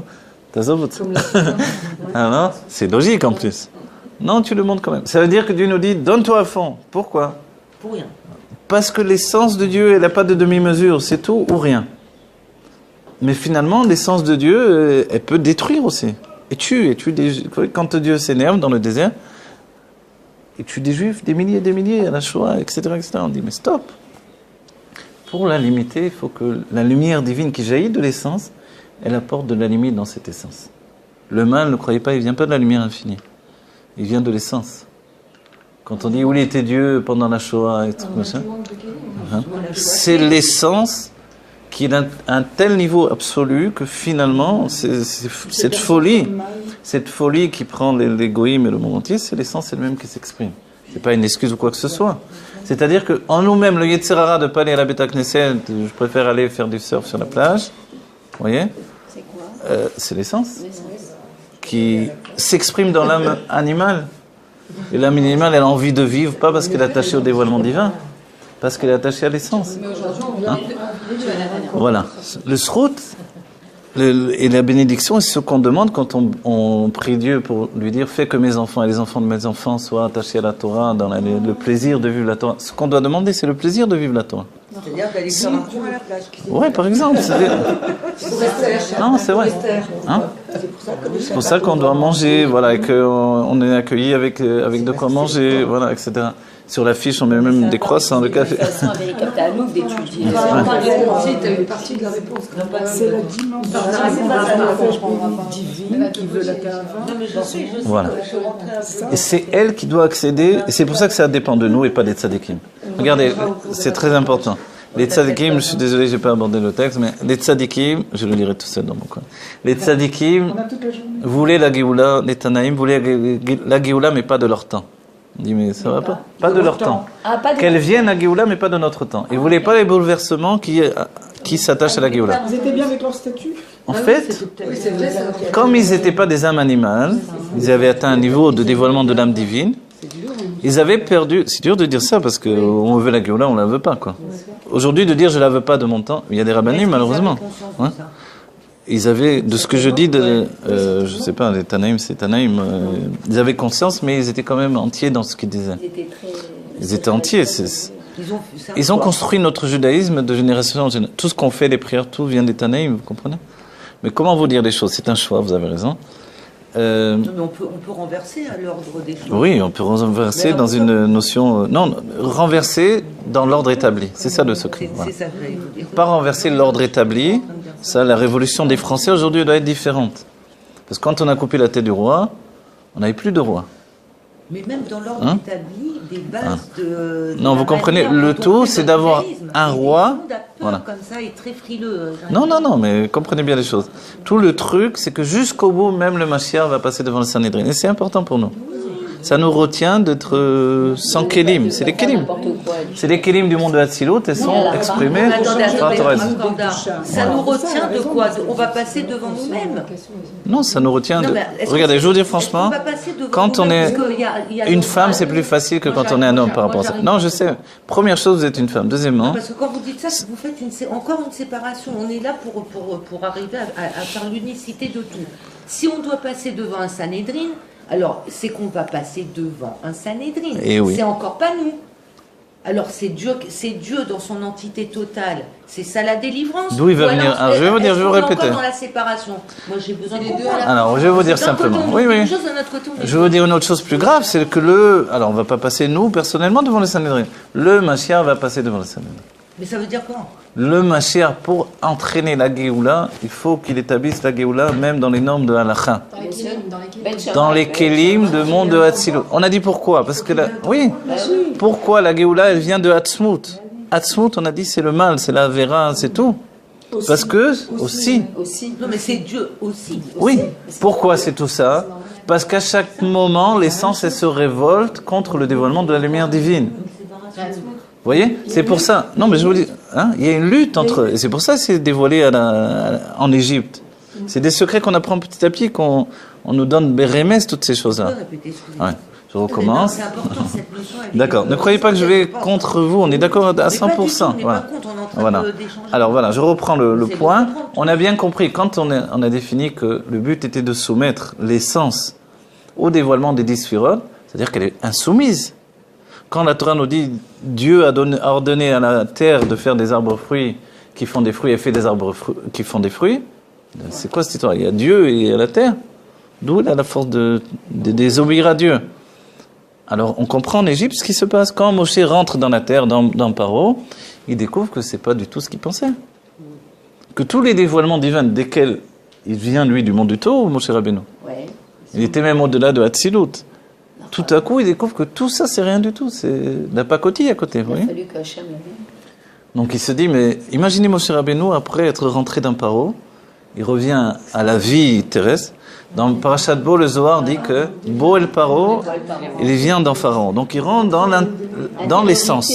Le seul qui est rentré dans l'essence à pleine conscience, c'est Moshe Rabbeinu. Et c'est pour ça qu'il est notre délivrateur dans tout... Délivrateur, c'est libérateur dans tous les... Parce qu'il est avec lui, sinon il aurait dit l'air. Voilà, il est avec lui parce qu'il est déjà là-bas, en vérité. C'est là le moment où il y a une connexion entre la lumière infinie et l'essence. Et c'est essentiel, c'est pour ça que le rabbi fait un shtorem gadol sur ça. Il fait beaucoup de bruit, le rabbi, sur ça. On peut dire que Paro, c'est la matérialité. Et Moshe Rabbeinu, Voilà. c'est la spiritualité. Voilà, Moshe Rabbeinu, il vient du monde spirituel. Il est là. Au début, voilà, il est l'âme, il comprend même pas. Il est le corps, exactement. Voilà. Donc quand l'âme rentre dans le corps, elle est bouleversée totalement. Imaginez, alors, ce que je veux que vous compreniez, Le bien, en fait, c'est ça. Hein? C'est tu vois qu'il voit que c'est l'essence de Dieu dans le bien. le corps, Quand il rentre dans ta... dans Paro, non. On dit Paro, c'est la chante Priya. Oui, c'est l'essence de Dieu. C'est la chante Priya. Priya, c'est-à-dire que tout est déchiré. Dans un désordre. C'est-à-dire que vous voyez plus, il n'y a plus de bien, de mal, de juifs, de non-juifs. C'est un tel dévoilement que tout est... Et quand il en ressort, il dit, mais je suis encore vivant, c'est-à-dire j'ai pu me rétablir dans un corps moi-même avec ce que je viens de vivre au niveau de l'âme. C'est un tsunami, quoi, pour lui. Oui, voilà, totalement. Et vous savez que Moshe, on dit il est le Gilgoul du corps de Noach. Aussi. Ouais. C'est-à-dire que le bouleversement, il était déjà dans sa nature finalement. Et le fait de rentrer dans les mots de Torah, dans la Teva, ça représente ça. Bon, mais quoi qu'il en soit, imaginez maintenant, ce que je voudrais que vous imaginez, c'est Moshe qui va sortir le peuple juif d'Égypte en sachant que la Géoula, elle est en Égypte. Vous savez ce que ça veut dire ça? C'est-à-dire personne n'y a même pas pensé parce qu'on n'en parlait pas. Hein? Non, mais vous vous rendez compte de la Hitkafia de Moshe, c'est-à-dire je viens de vivre le dévoilement de Géoula le plus puissant qui existe. Et parce qu'il avait dit déjà, on voit déjà le Mashiach qui va dévoiler ton essence. Pourquoi je vais donner des dévoilements, une Géoula de Gilouim, qui dit qu'elle va tenir? En plus, avec moi, je viens du monde du Tohu, tout va exploser, c'est certain. Vous voyez? Et quand on ramène les sorciers d'Égypte avec nous qui se sont convertis, Moshe dit viens. C'est l'une des raisons aussi, sans doute, que Moshe dit je veux les convertir au judaïsme, parce que ça fait partie de son âme. Il veut apporter un peu de cette essence. Et l'essence, elle bouleverse tout. Ils font le Cheta Egel, ils font le vaudeur. C'est-à-dire, ils disent non, il y a une nécessité pour l'âme animale. Vous voulez vous sortir de l'âme animale, être que des âmes divines. C'est ce qui est arrivé. Au don de la Torah, on est devenus des âmes divines. Et les sorciers d'Égypte nous disent non, il faut l'âme animale également. Bien, Finalement, c'était bien après coup. Grâce à ça, on a reçu toute la Torah qui a suivi. Ah oui. Tu vois, je suis pas. Tout est bien en réalité, c'est ça le truc. C'est que tout est bien qui finit bien. Bon, vous comprenez, c'est-à-dire, ça, ce point-là, on n'y a pas pensé, mais Moshe qui va vers la Géoula, en sachant que la Géoula est derrière lui, c'est une épreuve plus grande que tout, quoi. C'est au-delà de tout. C'est inimaginable. Non, ça nous enseigne quoi? Non, pour nous, ça nous enseigne la finalité de notre génération. On est la seule génération qui possédons tous les éléments.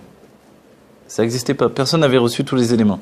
Il manquait le Rabbi Meler Mashiach, qui est Malchut. Et le Rabbi l'a dit clairement, moi je dévoile tout. Il a dit même les secrets que le Rabbi Rayas m'a dévoilés, en secret je les dévoile. Comme ça, hein, le Rabbi a dit clairement, il dit, mon beau-père sait bien que quand il me raconte quelque chose, je vais le dire à tout le monde. Il a fait clairement, et grâce à ça, en réalité, on connaît tout. C'est-à-dire, moi, on va dire, chacun peut se dire au niveau des dévoilements divins par rapport aux autres, on est zéro, des générations précédentes. Mais dans le positionnement par rapport à l'essence, on est au niveau le plus proche de l'essence. C'est ça notre madriga aujourd'hui. Nous sommes des tzadikim de l'essence. Nous ne sommes plus des tzadikim de la lumière infinie. Avant, c'était des tzadikim de la lumière infinie. Ils se disaient, Alvaï Benoni, au moins que je reste entre les deux. Alors, c'est quoi la lumière infinie? C'est quoi l'essence? Puisque c'est un détail de l'essence, la lumière infinie. Oui. Voilà, la lumière infinie, c'est le dévoilement. La lumière infinie, c'est un dévoilement de Dieu. Ce que nous devons faire, c'est libérer le dévoilement lui-même. Vous voyez? Ce qu'on doit faire, c'est... Oui, le Zohar le dit clairement. Alors bravo, c'est bien, toutes ces questions nous amènent à comprendre. Le Zohar dit, il faut libérer la Shrina. Ouais. Qu'est-ce que la Shrina? C'est le dévoilement divin qui est enfermé. La Shrina elle-même, elle est capturée par le monde. C'est-à-dire que le monde, la Tzmout, c'est tellement puissant que quand la Shrina rentre dans l'exil, elle est capturée. Quand ils ont fait la tour de Babel, ils ont dit on va capturer la Shrina. On va dire, ah, tu me fais bien rigoler. Et Dieu s'inquiète et dit ils vont capturer ma Shrina. On va dire quoi? C'est vrai? Ils vont capturer la Shrina? Oui. C'est notre paracha. Ils étaient rigolos. Quoi, c'était Nimrod qui a mangé une flèche aussi? Non, ils étaient rigolos, vous croyez? C'était pas rigolo. Ça vous a l'air rigolo? Ils avaient une telle connaissance des noms divins Alors comment? qu'ils n'ont pas construit juste des pierres. Chaque pierre, c'était des noms divins. À un tel degré que la Shrina était obligée de venir dedans, s'habiller dans cet immense, comme un immense kumkum, et ils n'auraient plus qu'à ouvrir le robinet et prenaient le shefa Elokim.